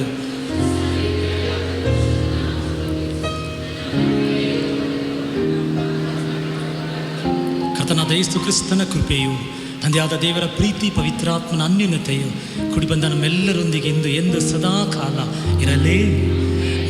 ನಮ್ಗೆ ಯಾವಾಗಲೂ ಜಯ ಕೊಡುವ ದೇವರಿಗೆ ಸ್ತೋತ್ರ ಮಾಡೋಣ. ಹಲ್ಲೆಲೂಯಾ. ಯೇಸುವೇ, ಆಮೆನ್, ಆಮೆನ್. ನೆಕ್ಸ್ಟ್ ಸರ್ವಿಸಲ್ಲಿ ಒಂದು 3 ಆಶೀರ್ವಾದಗಳು, ದೇವರ ವಾಕ್ಯದಿಂದ ಬರೋ 3 ಆಶೀರ್ವಾದಗಳನ್ನು ಧ್ಯಾನಿಸ್ಲಿಕ್ಕಿದ್ದೀವಿ. ಯಾರಾದರೂ ಪುರ್ಸೊತ್ತಿದ್ರೆ ಇರ್ಬೋದು, ಹಾಗಿಲ್ಲದ್ರೆ ನೆಕ್ಸ್ಟ್ ವೀಕ್ ನೋಡೋಣ. ನಾವು ಈ ನೆಕ್ಸ್ಟ್ ತಿಂಗಳಿಂದ ನಮಗೆ ರಾತ್ರಿ ಪ್ರಾರ್ಥನೆ ಇರ್ತದೆ, ಕುಟುಂಬ ಪ್ರಾರ್ಥನೆ ಇರ್ತದೆ, ಬೈಬಲ್ ಸ್ಟಡಿ ಇರ್ತದೆ, ಬುಧವಾರ ಪ್ರೇಯರ್ ಇರ್ತದೆ. ನೀವು ಬಂದು ಭಾಗವಹಿಸ್ಬೋದು. ಆಮೆನ್. God bless you.